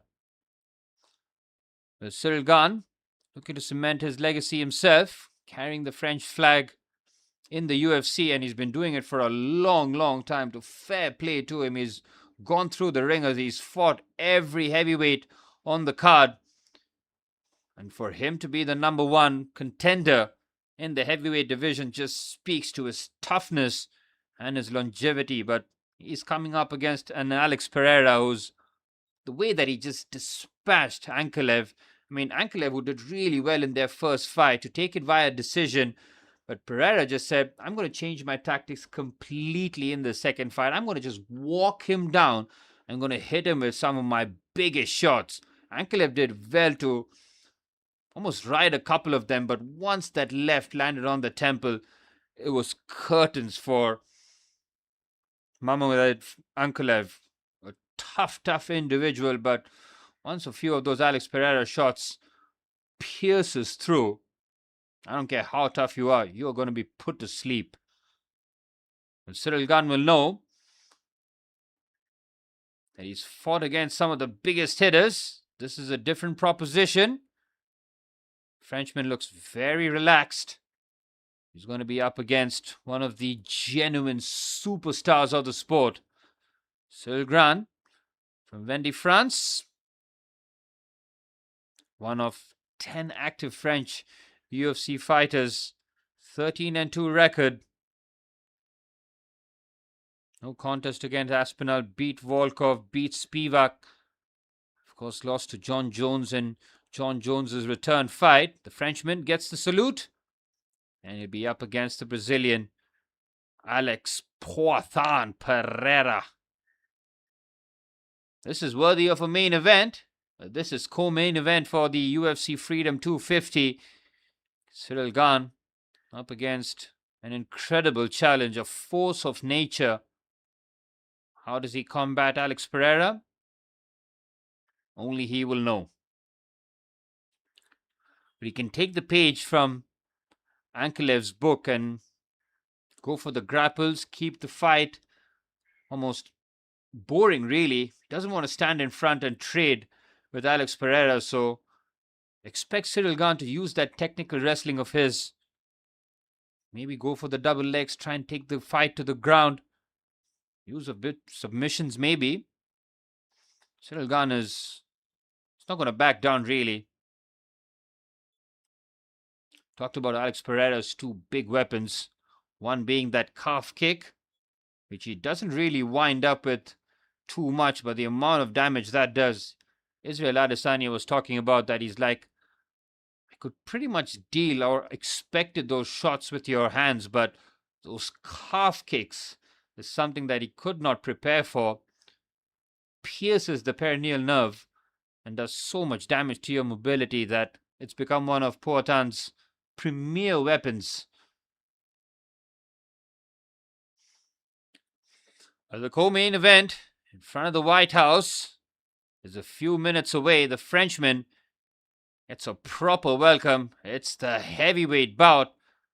Ciryl Gane, the veteran in the division, up against Alex Pereira, who fights in the heavyweight division for the first time. Champion in middleweight, champion in light heavyweight. Now looking to get his hands on the interim heavyweight title. Ciryl Gane looking very relaxed. The winner of this fight will go on to face Tom Aspinall for the undisputed heavyweight title. Well, Gane looking very, very relaxed for a man who's going to go to war against one of the most fiercest force in the UFC. He's bobbing his head. He looks very relaxed. It's almost like he's trying to psych himself up. Or pretty much do the opposite. Just think about it as just another fight. This one is drawing a lot of eyeballs, and Ciryl Gane continues to look very, very relaxed. Whether that's a deliberate ploy, a tactic, or he's just trying anything in his power to counteract the forces within that know that in a couple minutes' time, one of the most electrifying walkouts the Brazilian will be presenting. As Ciryl Gane, the former interim UFC heavyweight champion, fourth highest significant strike differential in UFC heavyweight history, and the fourth highest significant strike accuracy in UFC history, with 61.7% of his strikes landing accurately. This man is a technician. He knows to pick his spot. This fight could be very quick, very sharp, very short. So when you do land, make sure you make it count. As Ciryl Gane takes in the applause, it's time for the co-main event of UFC Freedom 250. It's been TKO Festival. It's been TKO City. And now the co-main event. Heavyweights should deliver the goods again.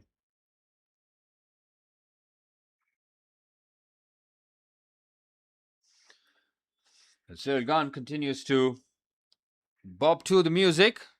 Even a bit of a French shimmy.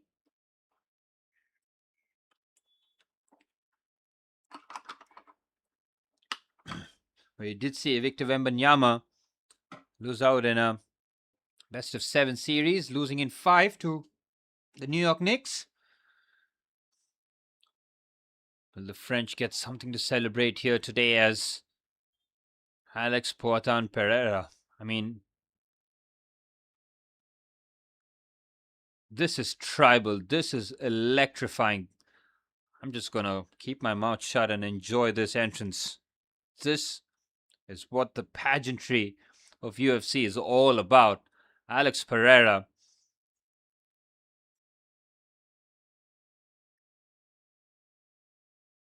Well, forces don't come scarier than this. Alex Pereira, he has not blinked once. Goodness me. The most frightening proposition in UFC enters the heavyweight division for the first time. Alex Pereira up against Ciryl Gane. This, the co-main event of UFC Freedom 250. Alex Pereira, he looks ready. He looks primed. And he wants to conquer another division here. It is sights set. And he's got Ciryl Gane in front of him. And Alex Pereira has not blinked once. It's been a long-ass walkout. And he has not blinked once. This is a man that is laser-focused.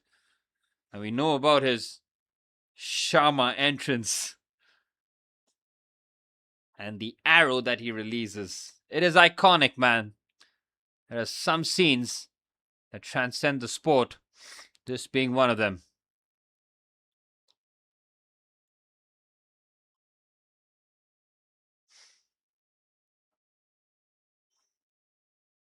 The walkouts are long. The White House has given significant access to UFC, not just to the broadcasters, but to the fighters as well.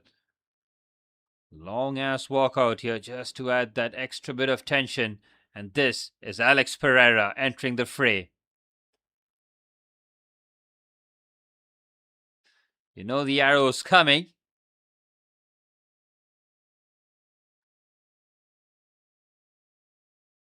And he releases. He is ready. Alex Pereira with a formidable team behind him. He's got Glover Teixeira as one of his coaches, man. I mean, that is absolutely brilliant. You've got to love the Brazilians and how they operate. It's all about love. It's all about trying to uplift one another. Alex Pereira fighting out of Brazil, looking to add more gold in another division. This man is finishing UFC. It's like you're on career mode, right? You're going through division after division. The fact that he fought middleweight almost sounds absurd considering his size. He weighed in heavier than Ciryl Gane. That's why I said Ciryl Gane is a fighter who's always fought heavyweight, while Alex Pereira went from middleweight to light heavyweight to now heavyweight, and now weighing heavier than Ciryl Gane is quite ridiculous. But that just shows you that once Alex Pereira fills out, he is a man mountain. This is going to be wild. This is going to be quick. Talked about quick finishes. Nothing has gone to round number 3. If the fights have gone to round number 2, they have been very quickly finished. Alex Pereira is not a fighter who looks to stretch the fight out. He looks to earn his money quickly. He's a killer, man. A killer in the kickboxing arena. A killer in the UFC. And now, fighting for legacy.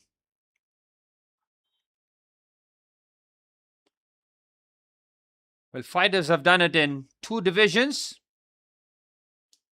This man is looking to do it in 3. This is what you mean by legacy. You're going to be forever remembered. Whatever happens, you will be that man. The first time to conquer 3 divisions in what has been a rapid 5 years for the Brazilian. Former 2-time UFC light heavyweight champion, former UFC middleweight champion, second most title fight knockouts in UFC history with 6. This man, simply put, is box office. Alex Poatan Pereira up against the number 1 contender in the heavyweight division, Ciryl Gane. And the co-main event is coming to you live very shortly. This could very easily be the main event. The main event being Ilia Topuria and Justin Gaethje. This fight, having to take the back seat and be a co-main event, is such a privilege for fight fans, man. This is what it's all about. Ciryl Gane has been out there in the octagon for a bit, and now it's going to be shut with the animal. Oh boy, I cannot wait. Well, as UFC fans, these are the moments that you remember. I don't think Alex Pereira has blinked once since his walkout. Those eyes, it's like it's seen things. He has seen things. He has put people to sleep. He has put them into the shadow realm. And he's up against a very experienced fighter in this division, in Ciryl Gane. He was roundly beaten by John Jones in John Jones's return to the UFC. But since then, he's put together a very good run here. Had no contest against Aspinall, but a win against Volkov. Very impressive. Ciryl Gane, 36 years of age. Height, identical. The weight, as I mentioned before, Alex Pereira, who's competed in middleweight and light heavyweight, is the heavier fighter. But Ciryl Gane does have a 2-inch reach advantage. any sort of advantage that Ciryl Gane has on Alex Pereira, he must use. Again, we're going to see a lot of the technical elements of Ciryl Gane's fighting, and he will have to be that. He cannot go just standing in face to face and trade blows, because that's ending in only one way, and that's the Brazilian taking the interim heavyweight crown. Ciryl Gane will have to mix it up, look for the ground game. But we have seen Poatan's takedown defense is at a very high level. Poatan will look to chop down the calf of Ciryl Gane as well. Herb Dean getting a massive fighter ref here. Oh, it's time for the co-main event. This is just brilliant stuff. Is there a more scarier sight than that?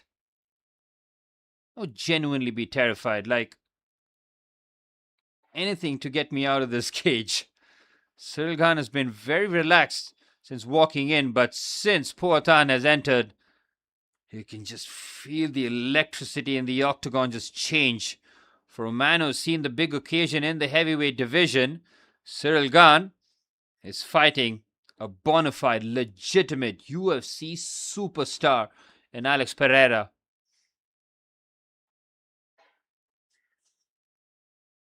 Nearly identical records. Ciryl Gane 13-2, Alex Pereira 13-3. This one has all the elements for a firecracker of a fight. It's Brazil versus France.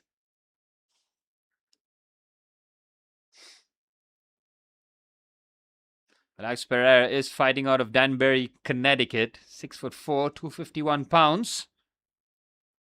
But he very much flies the flag of Brazil. Man who conquered kickboxing. Looking to add the finishing touches to what would be an illustrious burst from a UFC superstar.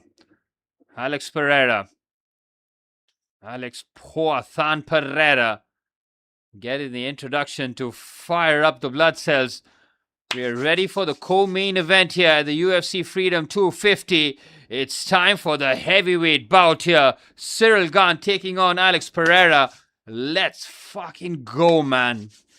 Cannot wait for this one.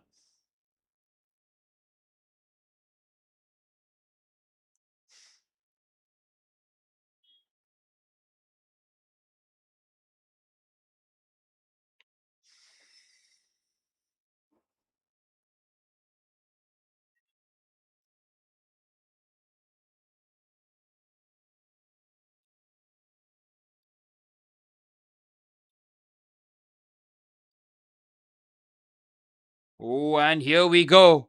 Time for the co-main event. Pereira in the blue trunks, Ciryl Gane in the white. Oh, immediately goes up top with the head kick there. That's how Alex Pereira finished off Jiří Procházka. Can Alex Pereira just no chill immediately looking for the kill shot. Tries to go low. Ciryl Gane with the southpaw. Trying to lead forward with the right and load up with the left. So Alex Pereira's first instinct was to kick Ciryl Gane's head off, and he goes up top again. Ciryl Gane checks it nicely. Nice inside leg kick by the Frenchman. Does well to avoid the outside leg kick of Alex Pereira. Nimble on his feet here, Ciryl Gane. And the southpaw style countering Alex Pereira's orthodox. Avoids the leg kick again. Ciryl Gane looking for the combination here. Being very patient with his... we talked about how he looks to just find a spot. That jab pushes through the Pereira defense. Good combination this. Ciryl Gane has started this fight very well. He's the one landing the shots. Pereira has hit air so far. But Alex Pereira knows that he just needs a couple of shots. He's now landed a couple of outside leg kicks. Those calf kicks, real stingers. Ciryl Gane tries to go over the top. Alex Pereira fighting heavyweights, genuine power for the first time in his UFC career. You've seen Israel Adesanya rock him in middleweight. Punching power is certainly different. Good body kick this by Ciryl Gane. Again, utilizing all his weapons in his toolbox. Front kick to the body is a good weapon. A snap jab with the right. A technical fight being fought here by Ciryl Gane. Alex Pereira is absorbing a bit of damage, but yet to land anything. Another stiff jab. Good jabs this by the Frenchman again. Ciryl Gane fighting a quality first round this. Oh, he goes for the takedown. It's snuffed out immediately. Pereira is just massive. Try and move the man mountain is going to take something more than just brute force and momentum. Pereira again, he's just looking to load up that sharp left hook. Again, a good front kick to the body. Alex Pereira has not landed anything in this round so far. Full credit to Ciryl Gane. Lovely inside leg kick there. Perfectly placed. So run into the inner thigh. Again, he rocks. Oh, brilliant forward. Oh, magnificent by Ciryl Gane. Look at the combination here. Tries to go up top with the head kick. This is a clinic being put on by Ciryl Gane. Leads forward with the right again that pushes through. He has been totally outclassed here, Alex Pereira, in the first round. Gane again with the inside leg kick. This has been a brilliant first round by Ciryl Gane. Now with the combination, he's charging Alex Pereira down. That combination landed so sweet. I mean, Alex Pereira is almost just parrying away. He's not sure. The level change from Ciryl Gane, just utilizing everything in his weaponry. This is brilliant. Oh, lovely left again. Catches him with the hook. Ciryl Gane has just fought out of his skin in this first round. Outside leg kick to Pereira's right. He has hit him with everything in this first round. Under a minute to go. This has certainly caught a lot of people by surprise. You thought it would be Pereira who attacks. He's gone for their head kicks. But Ciryl Gane has checked every one of them. Another brilliant combination there by Ciryl Gane. He goes to the body and then to the head. Tries to take him down. Pereira's takedown defense is still good. 30 seconds remain in what has been a one-sided first round here. Absolutely incredible.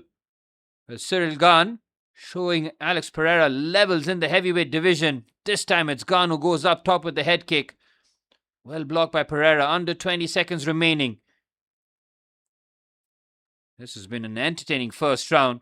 Again, Gane with the level change. He's putting on a masterclass here. Alex Pereira. He's not landed anything of note in this first round. Oh, there he lands right at the end of the first round.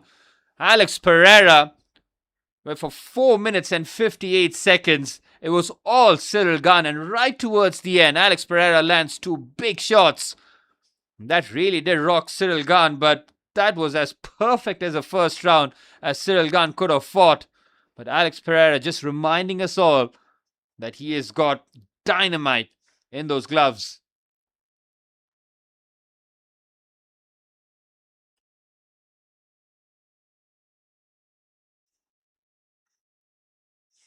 We probably didn't expect this one to go to round number 2, but Ciryl Gane fighting a very technical fight, picking his spots, being very deliberate. Alex Pereira, he looks a bit shell-shocked here. I think he might have slightly underestimated Ciryl Gane. Ciryl Gane is UFC heavyweight royalty. I mean, he's beaten some big names. TKOing Spivak, beating Volkov by decision for the amount of damage he did. Ciryl Gane will be so confident now for the start of round number 2. Here we go.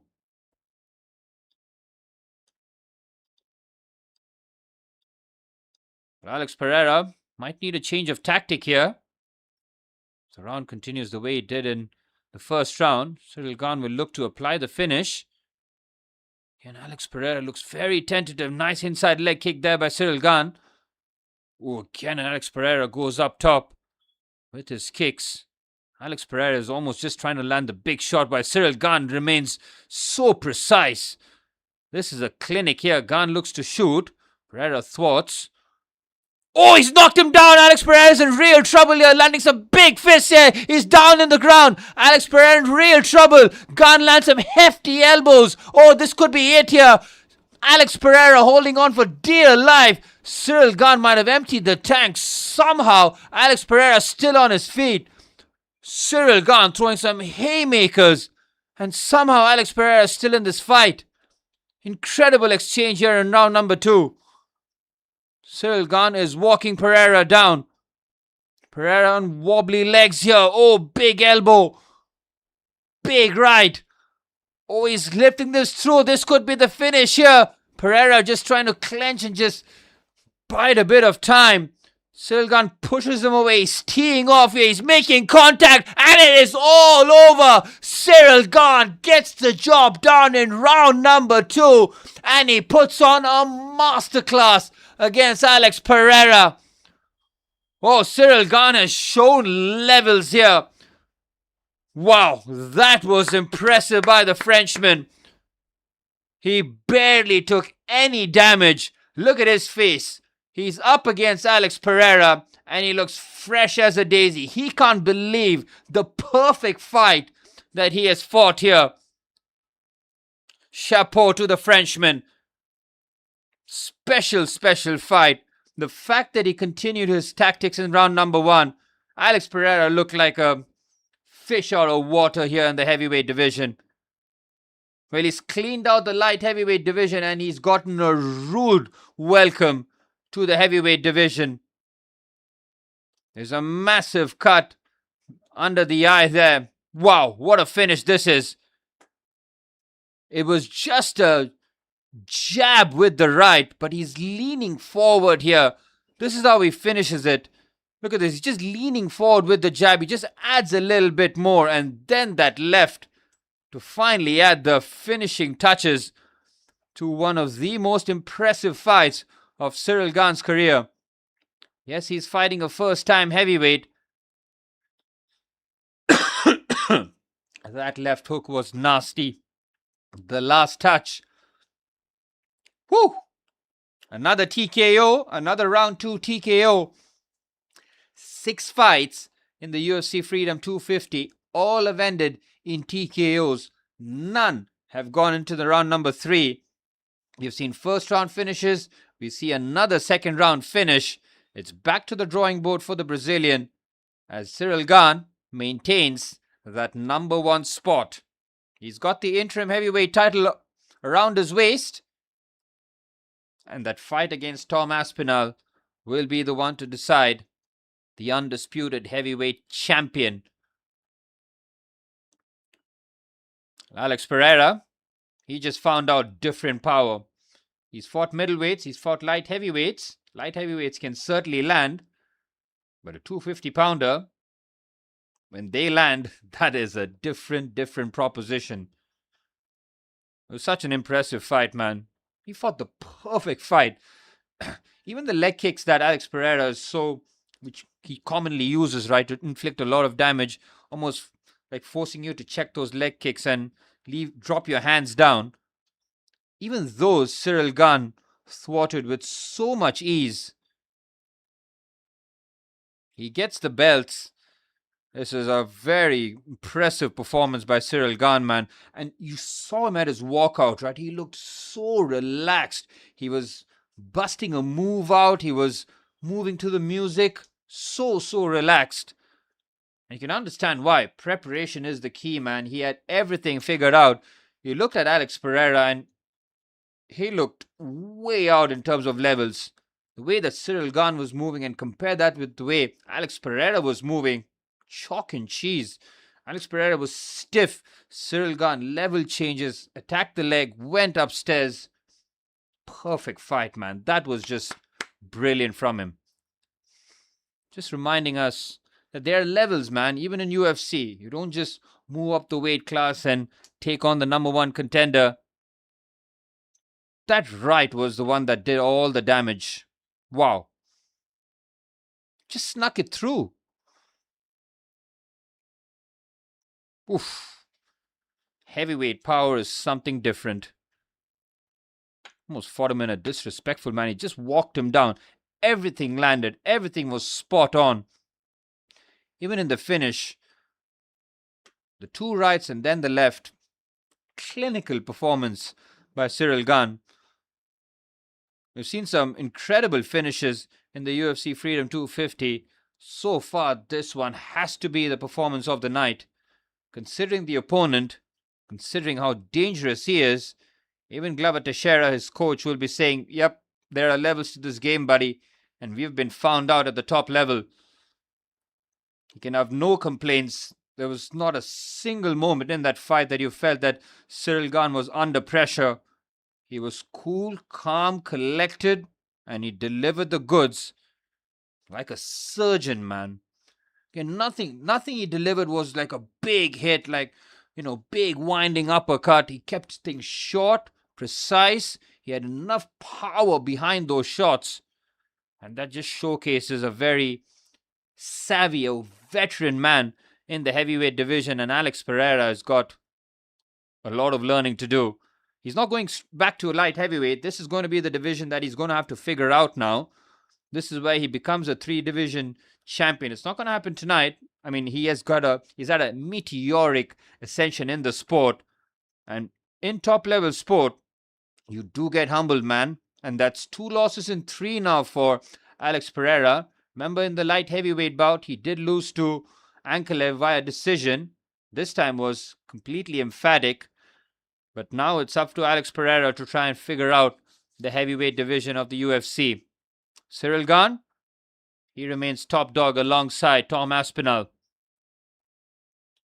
Well, 4 fights of the stream in the books, and we are a few moments away from the main event.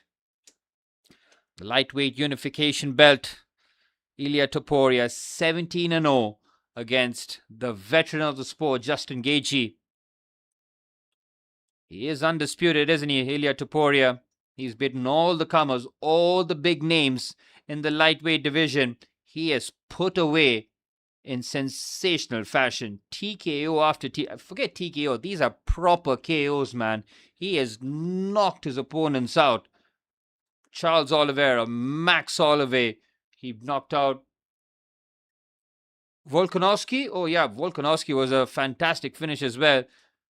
He beat Josh Emmett by decision, which was a very impressive fight considering Emmett's got punching power himself.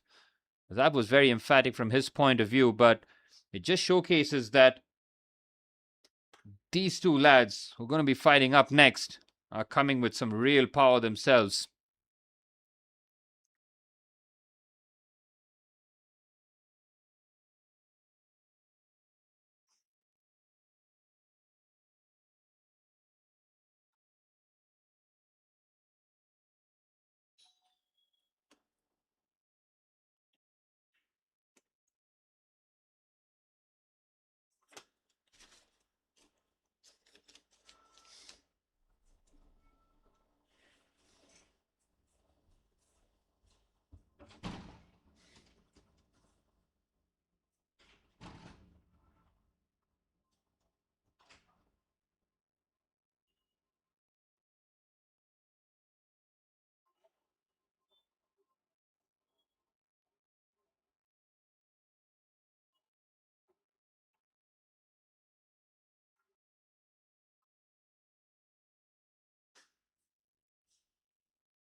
Well, it's main event time. The UFC Freedom 250 has been pretty smooth. It's gone on very swimmingly. It's been quick finishes, quick fights. It's been a lot of fun. The fighters have certainly delivered on the goods. Ilia Topuria, yet to be beaten, 17-0. He's got all the big scalps in the sport. He is transcending. Again, we talk about pound for pound, best in the sport. Ilia Topuria is making a massive case for it. Up against Justin Gaethje, who's been through the ringers. He's coming off a 2-fight win streak. Justin Gaethje beat Paddy Pimblett by decision. Was it Fiziev by decision as well? I think it was. Of course, did lose to Max Holloway by TKO in pretty much the last few seconds of the fight in what was the most spectacular end to a UFC fight. Of course, that win against Dustin Poirier with the head kick was as brutal as it gets. So Justin Gaethje, he's been through the ringer. 27-5 up against 17-0. The man who represents Spain, now Georgia, flies the Georgian flag. Ilia Topuria with the most ferocious right hand in the lightweight division.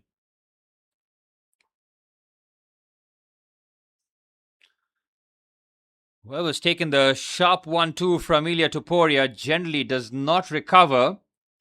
Justin Gaethje is as tough as they come. We have seen 6 fights that have gone by very quickly. They've all been TKOs. They've all been swift finishes. Nothing has gone the distance. And you can bet your money that this one isn't going the distance either. Ilia Topuria, when he takes to the octagon, it's box office. We've talked about this with every fighter. Right? It's such a carefully curated list of fighters for this event, man. Everybody who's taken to the octagon are just knockout artists who have got dynamite in their gloves. We saw Mauricio Ruffy put on a show against Michael Chandler, first round finish. Josh Hokit was clinical against Derrick Lewis, took absolutely no damage. Sugar Sean O'Malley against Aiemann Zahabi. That one was an even fight before Sugar Sean decides that it's time to end it in spectacular Sugar Sean fashion. That was the Sugar Show with the 1-2. And then, of course, the big shock. Well, not a shock if you're a regular fan of the UFC and you know what Ciryl Gane is all about. But Alex Pereira threatening to make ripples, massive waves in the heavyweight division, getting humbled by the Frenchman who put on one of the most impressive displays that you will see. Which all leads us to the main event. Ilia Topuria. He's been up against some of the top dogs and nobody's been able to hang. Nobody's been able to come close.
Well, it's main event setting time.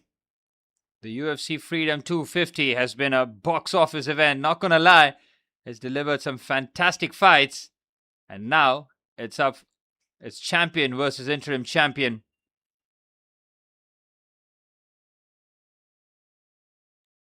Well, it's main event setting time. The UFC Freedom 2.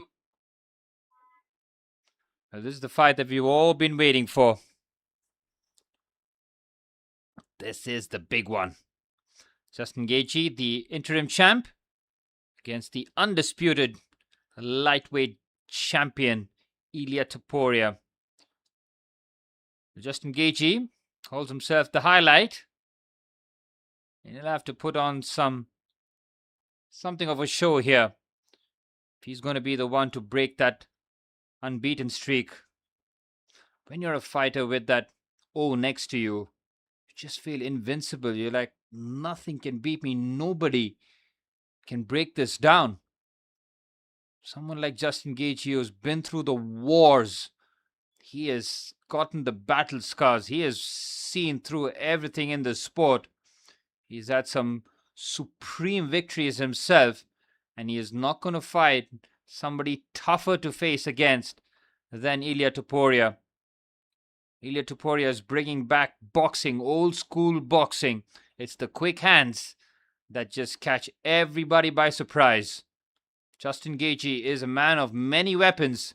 Remember that head kick against Dustin Poirier? That was nasty.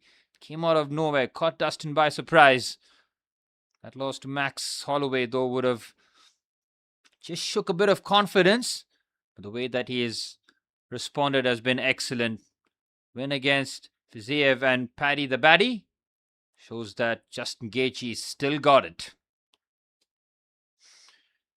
Up against the Matador, Ilia Topuria is the picture of an assassin. He dresses up in a suit and he will murder you. That's as simple as that. The man who carries the dual flag of Spain and Georgia, he puts people to sleep. Does not matter, left, right. If he catches you, this is over. He's beaten some of the biggest names in the lightweight division. He's not just beaten them, he has put them to sleep. And for a man in the lightweight division to showcase this kind of power, we are seeing something very, very unique.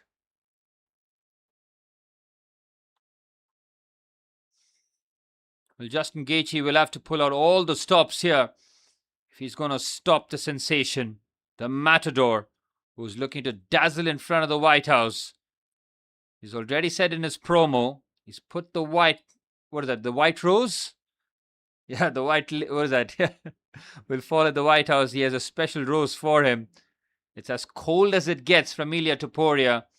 It's as theatrical, as cinematic as it goes.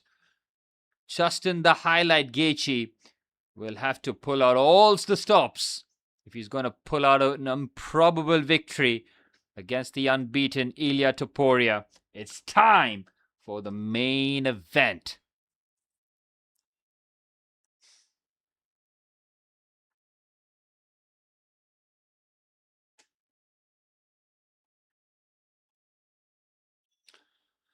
Well, this is where it gets serious. This is where the eyeballs will be drawn. Main event settings in front of the White House as Justin Gaethje. I think he's the one who's going to get the first entrance. He's the interim champion.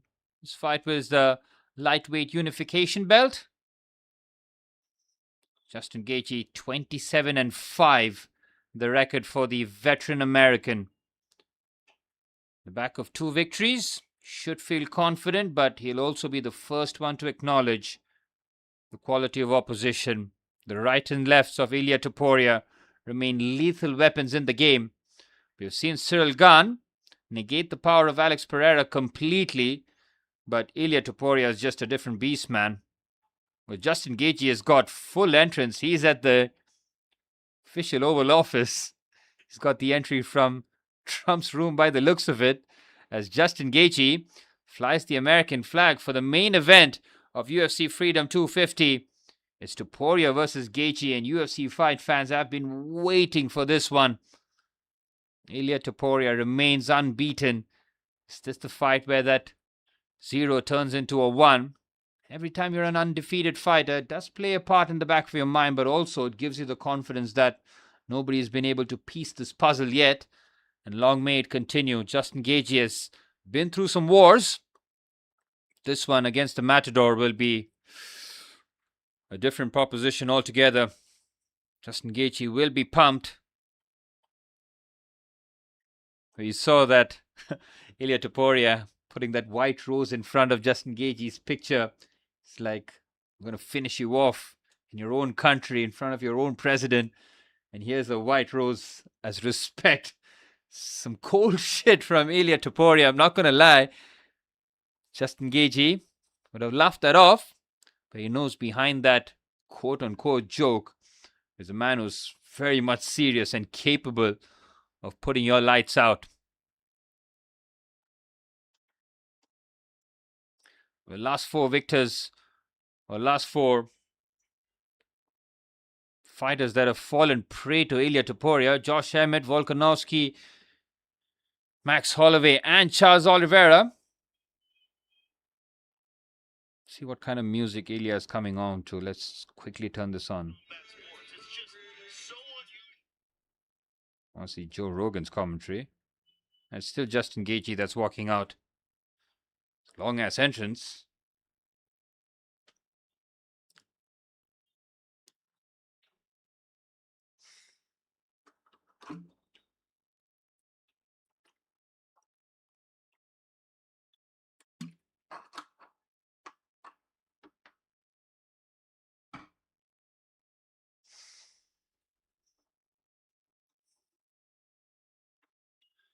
But for Justin Gaethje, this would be a massive honor to main event a historic fight and a historic fight card in front of a historic location is something that he's not going to forget and he's going to pass on from generation to generation. This is a true moment of honor for the American Justin Gaethje to fight the main event of the UFC Freedom 250 card. He'll be feeling the nerves, the butterflies, but also that adrenaline and that killer instinct will kick in once he gets both feet into the octagon. He knows his work is cut out here against Ilia Topuria, the knockout artist. Justin Gaethje has got various tools in the box. We've seen the head kick against Dustin Poirier. We've seen him drag decisions in his favor against Paddy the Baddy and Fiziev. So Justin Gaethje has got that dog in him to go the distance. It almost feels like this is not going to go the distance. This could be another quick finish as well. There have been 6 fights in the UFC Freedom 250 card. All 6 have ended by knockout, or TKO rather, and nothing has gone the distance in terms of the third round. It's either been a first or a second round finish. That's how impressive the fighters have been in this card. Ilia Topuria is ready. We are ready.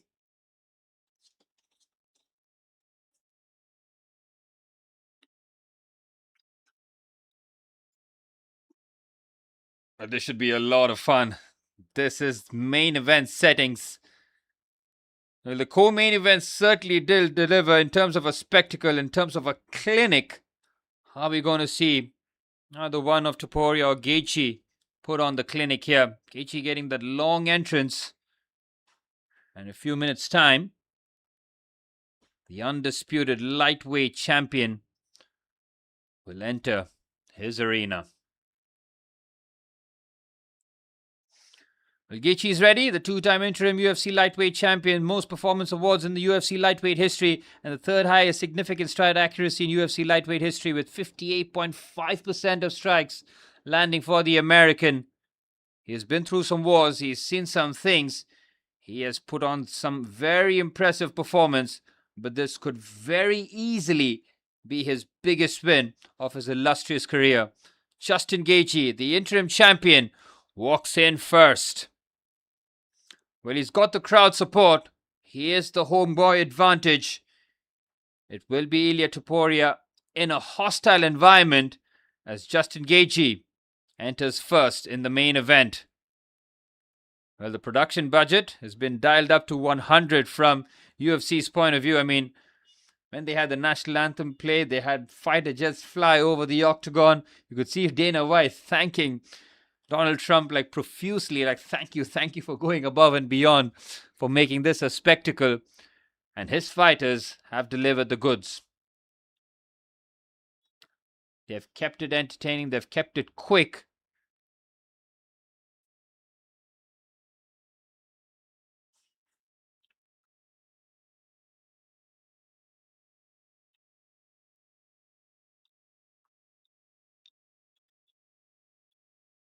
Well, the stream started at 7:30 India time.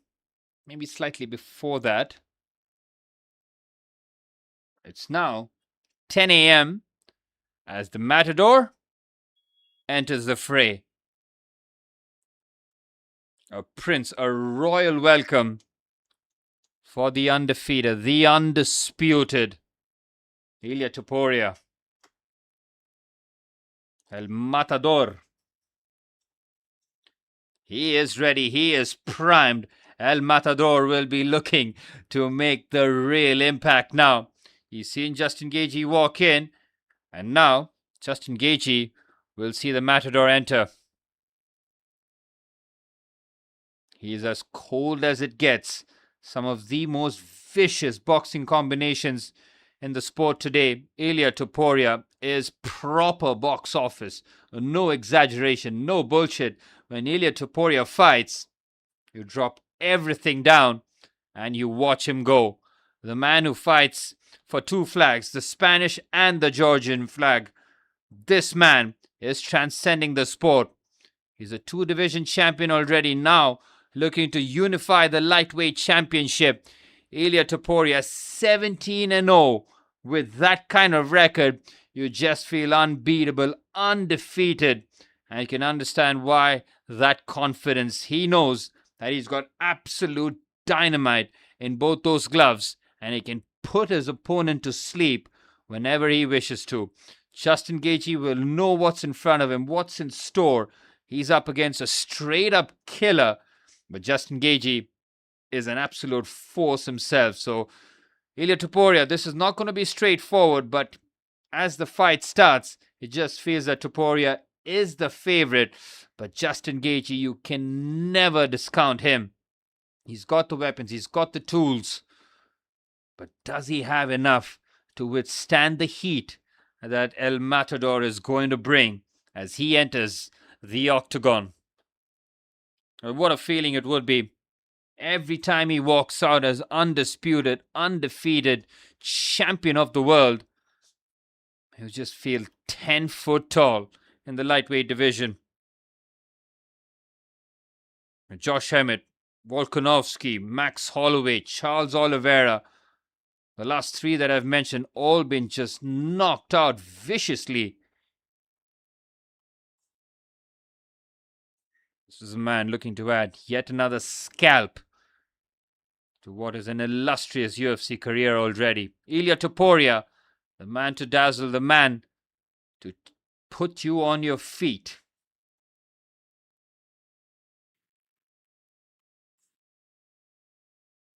This is a man looking to add yet another scalp.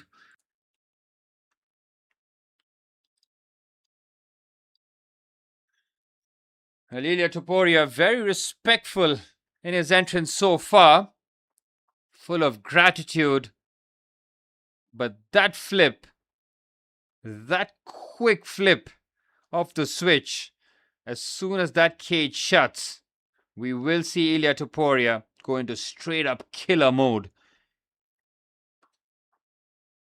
Again, looks like a man focused. His preparation over the weeks would have been a brutal camp really for both fighters. Not just to make weight in the lightweight division, but to keep that conditioning going.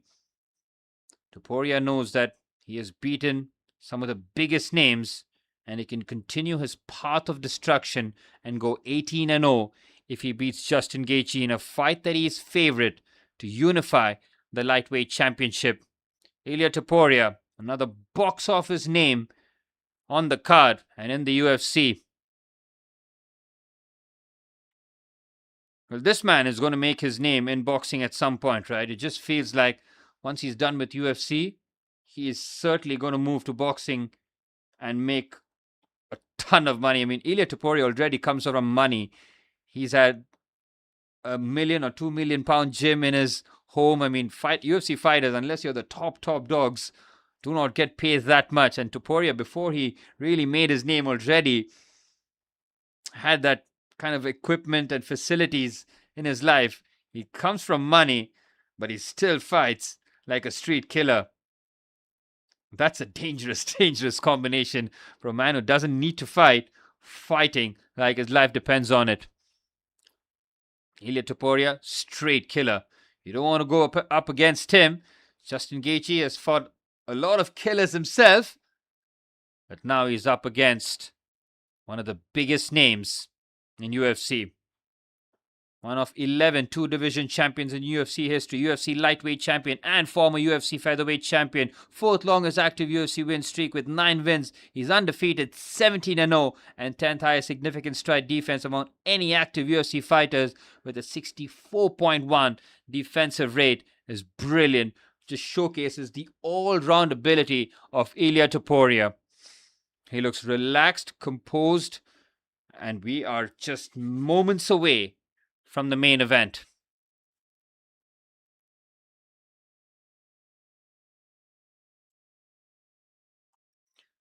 Ilia Topuria even cracking a cheeky smile with his team. The referee making sure that there are no bricks in his gloves, because the way that Ilia Topuria strikes, you just feel that there's something extra landing behind that. The quick check is done, and it's time for the main event. The fireworks is set. The UFC Freedom 250 has been an absolute success of an event. It's been brilliant, man. The card has been very well picked. Knockout artists plenty, and they've all delivered. It has been quick fights. Nothing's gone the distance. All 6 fights so far in the UFC Freedom 250 card have ended at TKOs. Ilia Topuria, last 3 fights, he has knocked his opponents out cold. Looking to add Justin Gaethje as his new victim. Gaethje in the back of 2 victories. Ilia Topuria, 29 years of age. Justin Gaethje, 37. In terms of reach, absolutely nothing to separate the two, despite Justin Gaethje having a 4-inch advantage in terms of height against Ilia Topuria, who's short, compact, but extremely powerful. The UFC Lightweight Championship. This is a 5-rounder. This is not going the distance, especially with Ilia Topuria. Well, as Bruce Buffer says, ladies and gentlemen, it's time for the main event of the evening. Introducing the judges, Ben Cartledge, Derrick Cleary, and Sal Deoato. Can't do the Bruce Buffer. Referee today, Mark Goddard. And now, introducing first, fighting out of the blue corner. He's a professional kickboxer.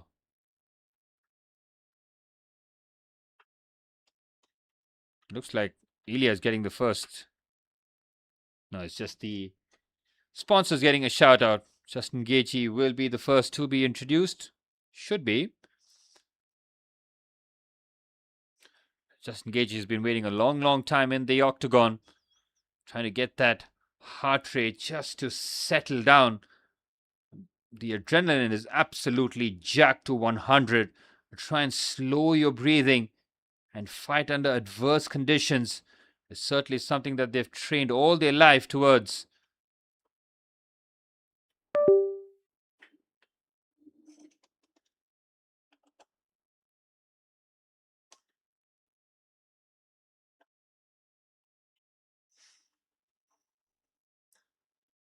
Well, Ilia Topuria looking to add yet another big name to his mantelpiece as Justin Gaethje, fighting out of Denver, Colorado.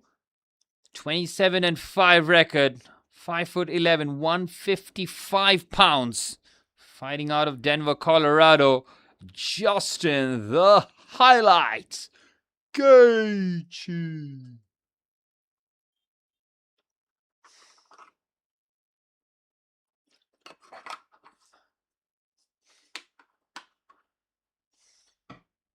Justin Gaethje will be pumped. He gets the legendary Bruce Buffer intro. And his pre-match preparation all but complete here.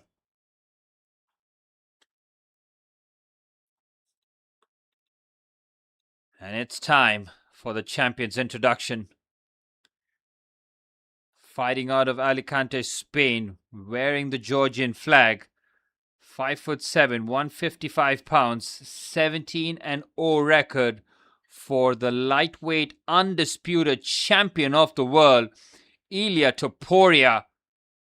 Oh, he's absolutely magnificent, El Matador. And he'll be looking to just clean out the challenge of Justin Gaethje. It's time for the main event of UFC Freedom 250, which is absolutely delivered as an event. And now the spectacle descends into the main event of the lightweight division. It's Ilia Topuria up against Justin Gaethje.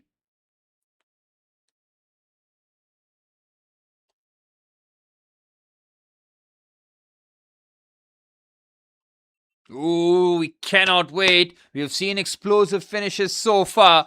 This one just might give us the highlight of them all. It's time for the first round of the main event. Topuria versus Justin Gaethje. Here we fucking go. This is what MMA is all about. We might expect some quick finishes here. Justin Gaethje lands an early one. Topuria just looking to combat the length that Justin Gaethje does have. He's got 4 inches on him. Gaethje with that unorthodox style. Trying to take down Topuria. Topuria's got very good takedown defense. Cracks him with that outside leg kick. Justin Gaethje with a couple of exchanges with the left. Nice uppercut there. Gaethje has started very well. Good jab there that pierces through the Topuria defense. Kind of nice jab. Justin Gaethje looking very relaxed out there. Ilia Topuria, of course, every time he steps into the octagon, he is protecting that undefeated streak. Comes with its own pressures.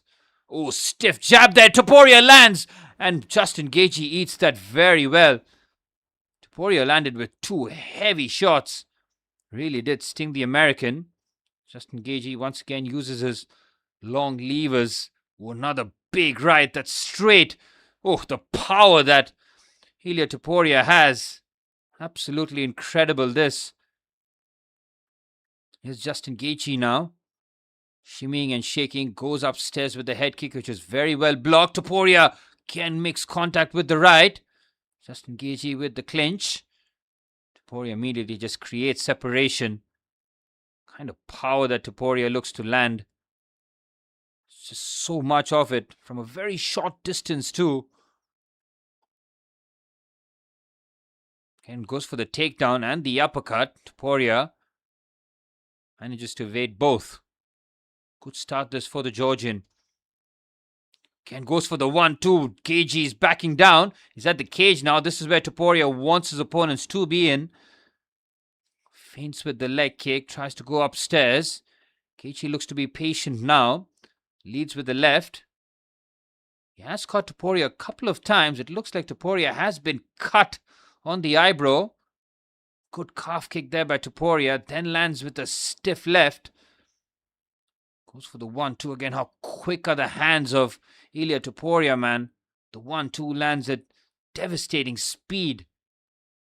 And Topuria looking to just feign and go on the inside. Again, he makes the 1-2 contact. Gaethje is absorbing a lot of punishment. He's making sure that he does make a bit of contact himself. Justin Gaethje now trying to get Topuria to retreat, but Topuria keeps pressing forward. Both make contact. Stiff jabs there. Topuria is clearly cut there. The visibility from his right eye will be compromised. Justin Gaethje trying to take him down. Topuria is just shrugging off the takedown attempts. Even the clinch attempts easily pushed away. Topuria, every time he's just trying to close the distance. He's getting cracked here. That's another good right there from Justin Gaethje. He's the one that's drawing blood out of Ilia Topuria.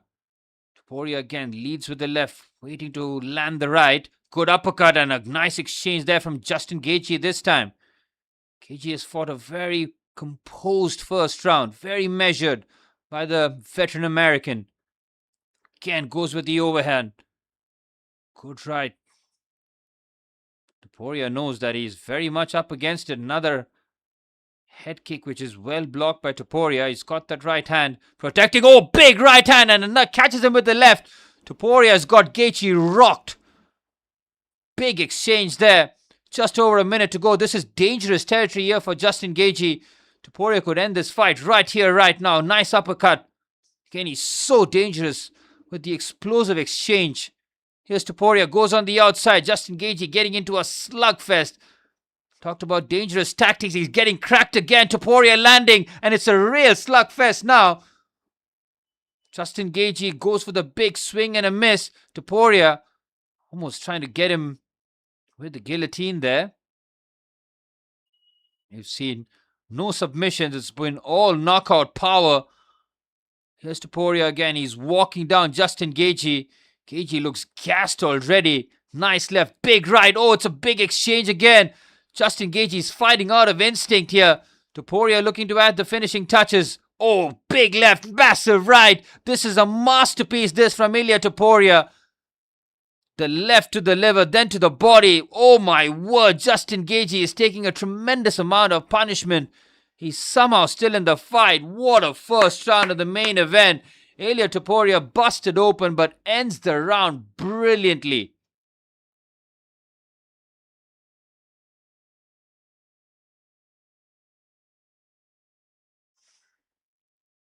That was an incredible first round.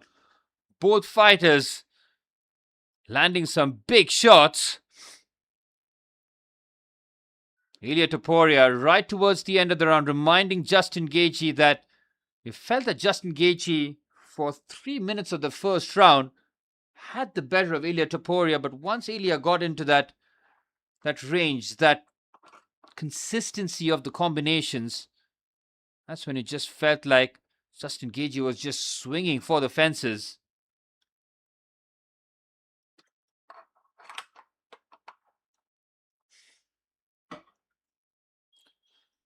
And round number 2, main event of the UFC Freedom 250.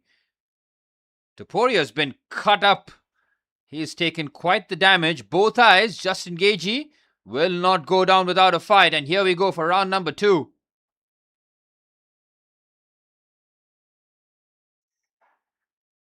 And nothing's gone the distance.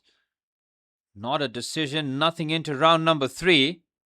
Justin Gaethje will be looking to try and take this fight to the deep waters. Ilia Topuria sticks a nice left jab there. Attacks the outside of the leg.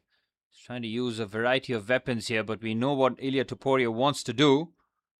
Just get those hands to drop. Once those hands drop, you know there's a flurry. There's a combination coming. Attacks the body nicely with that straight right. Oh, he goes up top. Justin Gaethje does very well. That's the thing, right? Justin Gaethje probably landed more shots, but Ilia Topuria's shots just doing so much more damage. Justin Gaethje with deep breaths as Topuria unloads. Nicely done there by Justin Gaethje to take a bit of that punishment. Again, a left to the body. This time a right to the body. Topuria going low. Justin Gaethje trying to catch him with the uppercut. Topuria with some good head movement. Gaethje can use his reach advantage, or height advantage really, but Topuria sticks another short jab. And Gaethje tries the takedown. Topuria just stuffs it with relative ease. Gaethje looks gassed though. You can see when some of the punches that he's throwing, they're not measured. It's almost rushed. He's just trying to get them past. That's a stiff jab there by the Georgian. Then the combination there. Oof. Yeah, some heavy hits. Ilia Topuria. Oh, big right there by Justin Gaethje. He feinted the knee and then went up top with that nice overhand. Sticks him with a stiff left jab. Topuria responds with a left jab himself. Oh, big right there by Ilia Topuria. Topuria now lighting up Justin Gaethje. A big right again. Catches him square on the chin. Justin Gaethje fighting with a lot of heart, but again, you can see deep breaths by the American. Shot to the body again. Oh, big damage there from Topuria. Lights up the body, goes up top. Topuria is doing incredible amount of damage with these snapshots. So much power behind it. Justin Gaethje again tries a body shot himself. Another shot to the body. He is attacking with... Oh my word, Justin Gaethje, you can see his gas tank is gone because Ilia Topuria keeps attacking the body. It just feels like Topuria has been so surgical with his finishing. His gas tank is empty here. Oh, he's finished up with a left hook. This is such a precise fight. Justin Gaethje is done out here. This has been as clinical, as precise a fight that Topuria could have fought here. He's got full mount now. And now he can do a lot of damage in the top position. Gaethje trying to scramble. Topuria looking to finish with a submission. For a man who finishes his fight with knockouts. Looking for the armbar here. This would be a real statement. Can't pry the arm open. Justin Gaethje taking an incredible amount of punishment. The amount of body shots that Ilia Topuria has landed. Justin Gaethje's gas tank is at an absolute zero. And now he's on the ground trying to defend a submission here. This is punishment. Topuria wants that arm. He wants to pry it open. Justin Gaethje fighting for his life here. Topuria with some incredible ground game. Now it's all about trying to pry the arm open here. Justin Gaethje gets away from it. Good submission defense there by the veteran. And now Topuria gets on top mount. He's got Gaethje trapped against the cage. He's got full mount now. Gaethje trying to get a bit of leverage and try and roll his way out of this tricky position. Under 45 seconds remaining. While the first round felt a bit even, the second round was all about Ilia Topuria. He's still trying to apply the finishing touches here. Justin Gaethje scrambling. His cardio has taken an incredible beating. The number of body shots that Topuria has landed. And now spending well over a minute on your back. With a rabid Ilia Topuria looking to finish you off. Justin Gaethje might be fighting on empty in round number 3. But great survival instinct by the American. He'll survive round number 2. But what has he got left? For round number 3, I'm not sure. It is a brilliant performance by Ilia Topuria. Supremely done. The fact that Justin Gaethje has made it to round number 3 is a testament to his toughness.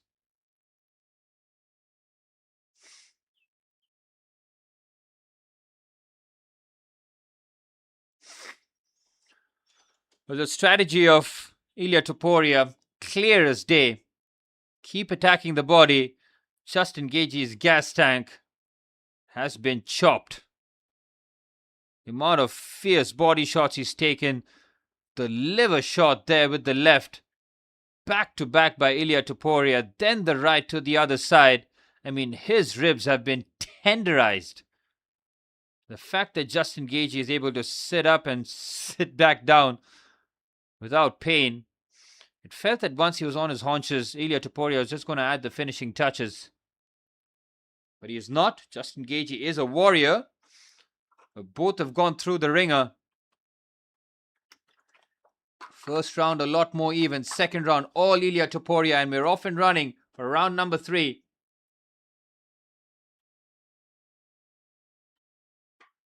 Immediately into the clinch.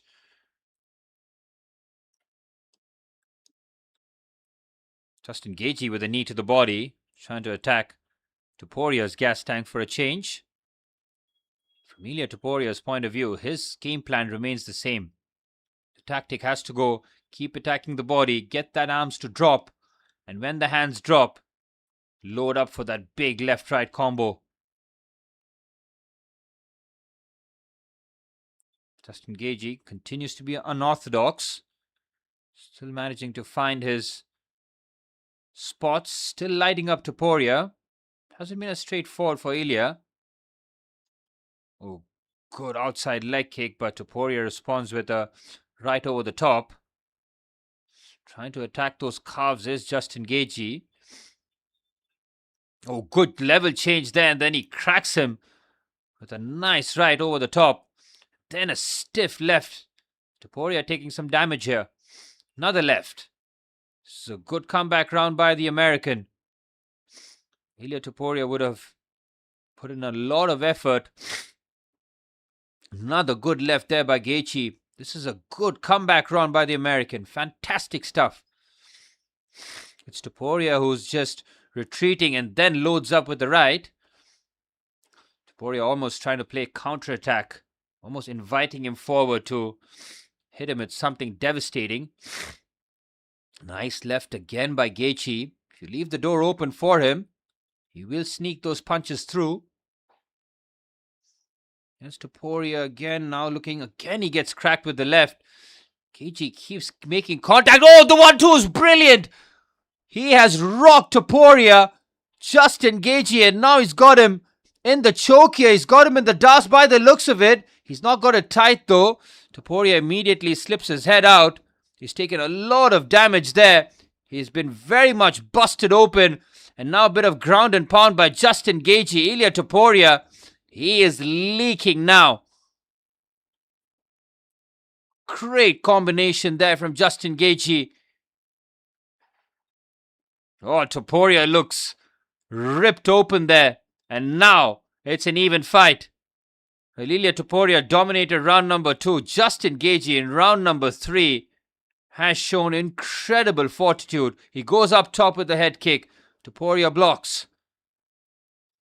You're yet to see a fight go into round number 3. This one might go all the way to round number 5. Another right. Good attempt there by Topuria to avoid that big shot. Again, Topuria nearly falls for the fake. Ilia has made very little damage here. In round number 3, Justin Gaethje, how is he doing it with a compromised gas tank? Just showcases his level of preparation for this fight.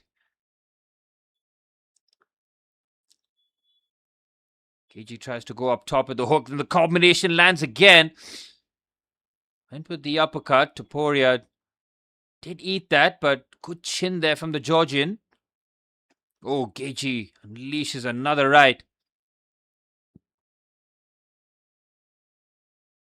Oh, Gaethje slightly staggered. That's a brilliant uppercut again. He sneaks it through. Topuria with an uppercut of his own. Close exchange. Oh, big knee to the body. Oh, explodes with the 1-2 here. Topuria has landed 69% of his shots. Gaethje in the mid-50s and cracks him with a right hook. Topuria rocked. Gaethje looking to finish this round strong. Hits him with the 1-2. Oh, it's Topuria now backing away.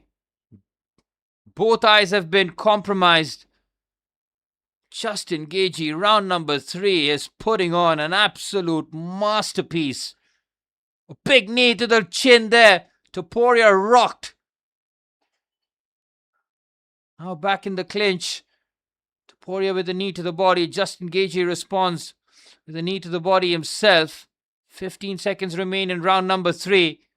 This is an absolute classic, man. It felt like after round number 2, it's going to be a foregone conclusion. But Justin Gaethje in round number 3, with one of the comebacks of the ages, he ends with a head kick. It is a magnificent comeback from Justin Gaethje. Look at Ilia Topuria's face. It has been lit up and then some.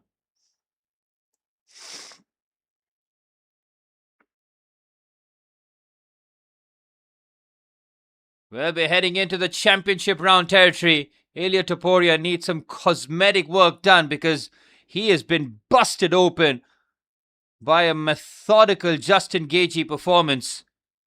The number of times Justin Gaethje has broken through with his combinations has been a thing of beauty. Topuria's nose is busted open. I don't think Ilia Topuria has ever been through a fight like this one. Justin Gaethje is summoning something primal, something very deep, and he has taken the 17-0 superstar to the deepest of waters as we're entering the championship rounds. Justin Gaethje has got the upper hand. Ilia Topuria, he's got to find a way to try and respond here. No more break for the undisputed champion. The referee standing on business. Well, Topuria, he's been cut below both eyes. His vision has certainly compromised. He won't want the fight to stop here. Topuria wants the fight to continue. The doctor looks like he's waving it away. Topuria is absolutely incensed. He says that he can see everything here. This fight, this record cannot end in this manner. He's got to be knocked out. Simple as that. I'm sorry, but the doctor cannot have an influence. It's going to be up to the fighter and his side to continue here. He's 17-0. He will not want the fight to be ended this way. He's going to tell Justin Gaethje, if you want to finish this fight, you've got to end it yourself. Justin Gaethje is doing the Mac walk here. Look at him. For a man who was struggling after round number 2, he has come back in spectacular fashion. This is why we love the sport. Look at Ilia Topuria. He is staring down the barrel as we are set for the championship round. Immediately into the clinch, and there's a quick exchange here by Justin Gaethje. Topuria looking to land a big shot here. It's almost like Topuria will have to pretty much load up from that one big shot. Look at the way Justin Gaethje is attacked. Oh, big right again. Topuria somehow absorbs it. He's got a tough chin. He's taken some big shots by Justin Gaethje. Another right slips through the defense of Topuria. Topuria is... Oh, big takedown there by Justin Gaethje. Topuria quickly back to his feet though. Bit of Muay Thai knees there to the side of the head. This is doing some incredible damage. Justin Gaethje has got the undisputed champion exactly where he wants him, against the cage. Looking to score some more points here. Good shot to the body there by Topuria. Justin Gaethje responds with a shot of his own. Good left jab. Topuria with the leg kick. The amount of damage that these jabs keep doing to Topuria's face. Justin Gaethje, he's taken a lot of body shots, but up top, his face is absolutely clean. The vision not compromised. The gas tank, though, certainly taken a beating. Oh, big right there over the top. Justin Gaethje catches that on the chin. Topuria looks to go to the body again. This fight has delivered and then some. It's been an absolute war. Oh, big right again. Good response there by Gaethje, catching him with the counter. Again, steps in with the jab. These jabs are doing so much danger, so much damage to Ilia Topuria. His face has just been swole, lit up. Another left. Justin Gaethje keeps finding those shots through. It's short, it's sharp, it's very crisp. Tries to go over the top. Justin Gaethje, head kick, well blocked, goes for the knee. Topuria responds with a good shot over the top. Halfway point of round number 4. This goes to decision as it stands. It just feels like it might be in favor of Justin Gaethje. Topuria knows that he has to finish this off here. Justin Gaethje has landed a total of, attempted 228 strikes and landed well over 120 of them. Make that 130 as that left kick right into the body. Ilia Topuria goes to the body again. He's trusting that tactic. And he goes up top again. Justin Gaethje, good combination. The left-right makes contact. Again, the way that he's just managing the range. Topuria needs to step in and try and close it down. Justin Gaethje is just landing this time and time again. Ilia Topuria.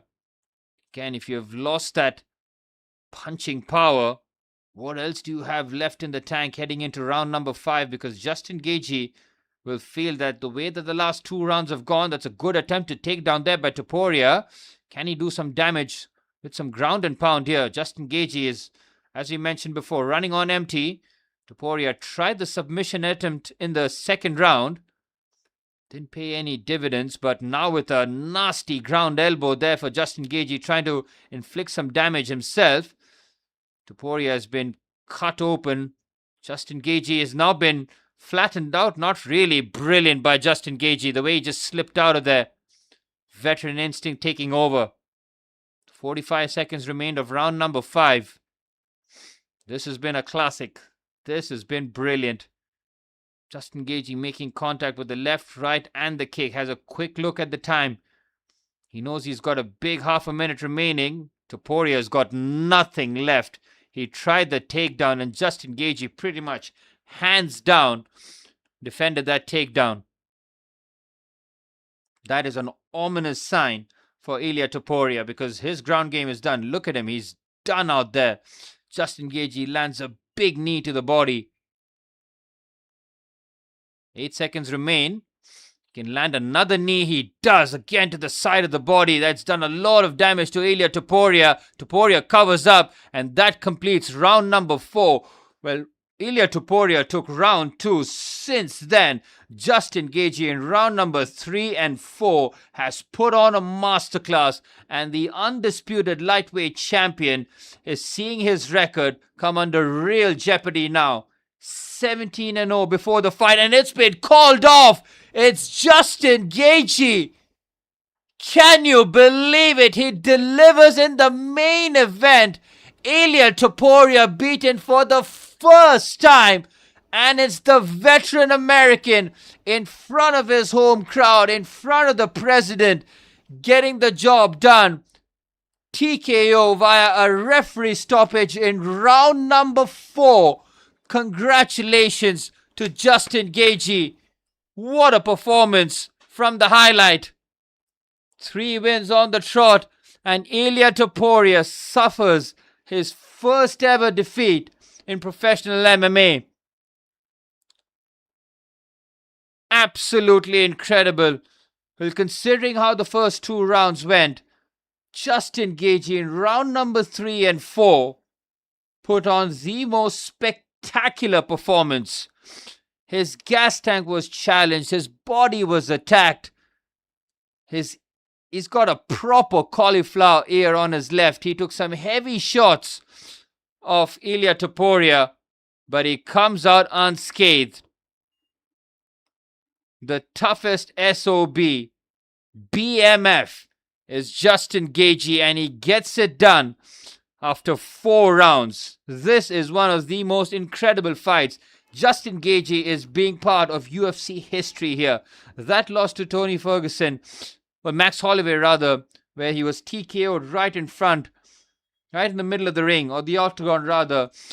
This victory will erase every obstacle that he has faced, and he gets to wave the American flag being carried on the shoulders in front of the White House. This is truly an epic moment for Justin the Highlight Gaethje, who gets it done after 4 rounds via a referee stoppage.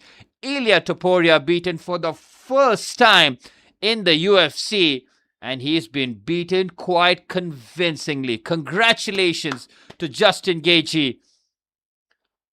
We have not seen any fight go the distance in UFC Freedom 250. We have seen all TKOs, and it continues in the co-main event where Ciryl Gane was mighty impressive against Alex Pereira, and Justin Gaethje pulling out a performance of his lifetime against Ilia Topuria. Shows a bit of respect to Ilia and his bench, but Ilia Topuria will know that he was handsomely beaten in round number 3 and 4. Commiserations to all that lost, and congratulations to all the winners who have taken part in this historic UFC event. This has been my first ever UFC live stream. I've had an absolute blast. Thank you for everybody who's tuned in time out and supported the channel. I'll be back for the watch-alongs with France versus Senegal as we enjoy some of the perfect pieces that Justin Gaethje landed in the UFC Freedom 250. This is me, Suraj, signing off in what has been an incredible UFC fight week. Justin Gaethje, my respect for you was already at this high, but after this victory, my goodness me, you are the baddest MF on the planet. To beat Ilia Topuria in that manner after that round, that second round where you took that kind of damage, and to come out in round number 3 and 4 and to completely incapacitate Ilia Topuria, his crowd, his corner, having to wave the fight away, just showcases a different level of savagery by that man right there who wins the main event. Respect, Justin Gaethje. Well, that concludes a 3-hour, 15-minute stream. My voice is pretty much done. I need a bit of a break. Thank you so much for everybody who's tuned in for my very first UFC live stream. Well, Conor McGregor returns on the 11th of July. And because I've had so much fun doing this one, I think I have no choice. I will be back with the UFC live stream on the 11th of July at least for Conor McGregor's return to the UFC octagon. Football watch-alongs resume tomorrow where France meets Senegal. That is going to be incredible to watch the potential champions against the underdogs. And talking about potential champions and underdogs, well, now it's safe to say that I had a few predictions that I got all wrong. I thought Alex Pereira was going to beat Ciryl Gane. Ciryl Gane took 0 damage and put on a masterclass against Alex Pereira, showcasing that Alex Pereira has got levels to go before he can compete in the heavyweight division. And I had Ilia Topuria to win by a knockout, and Justin Gaethje just proved us all wrong in front of his home crowd, in front of the White House, and that is a victory he will never forget. He is the unified lightweight champion, and he's done it in spectacular fashion.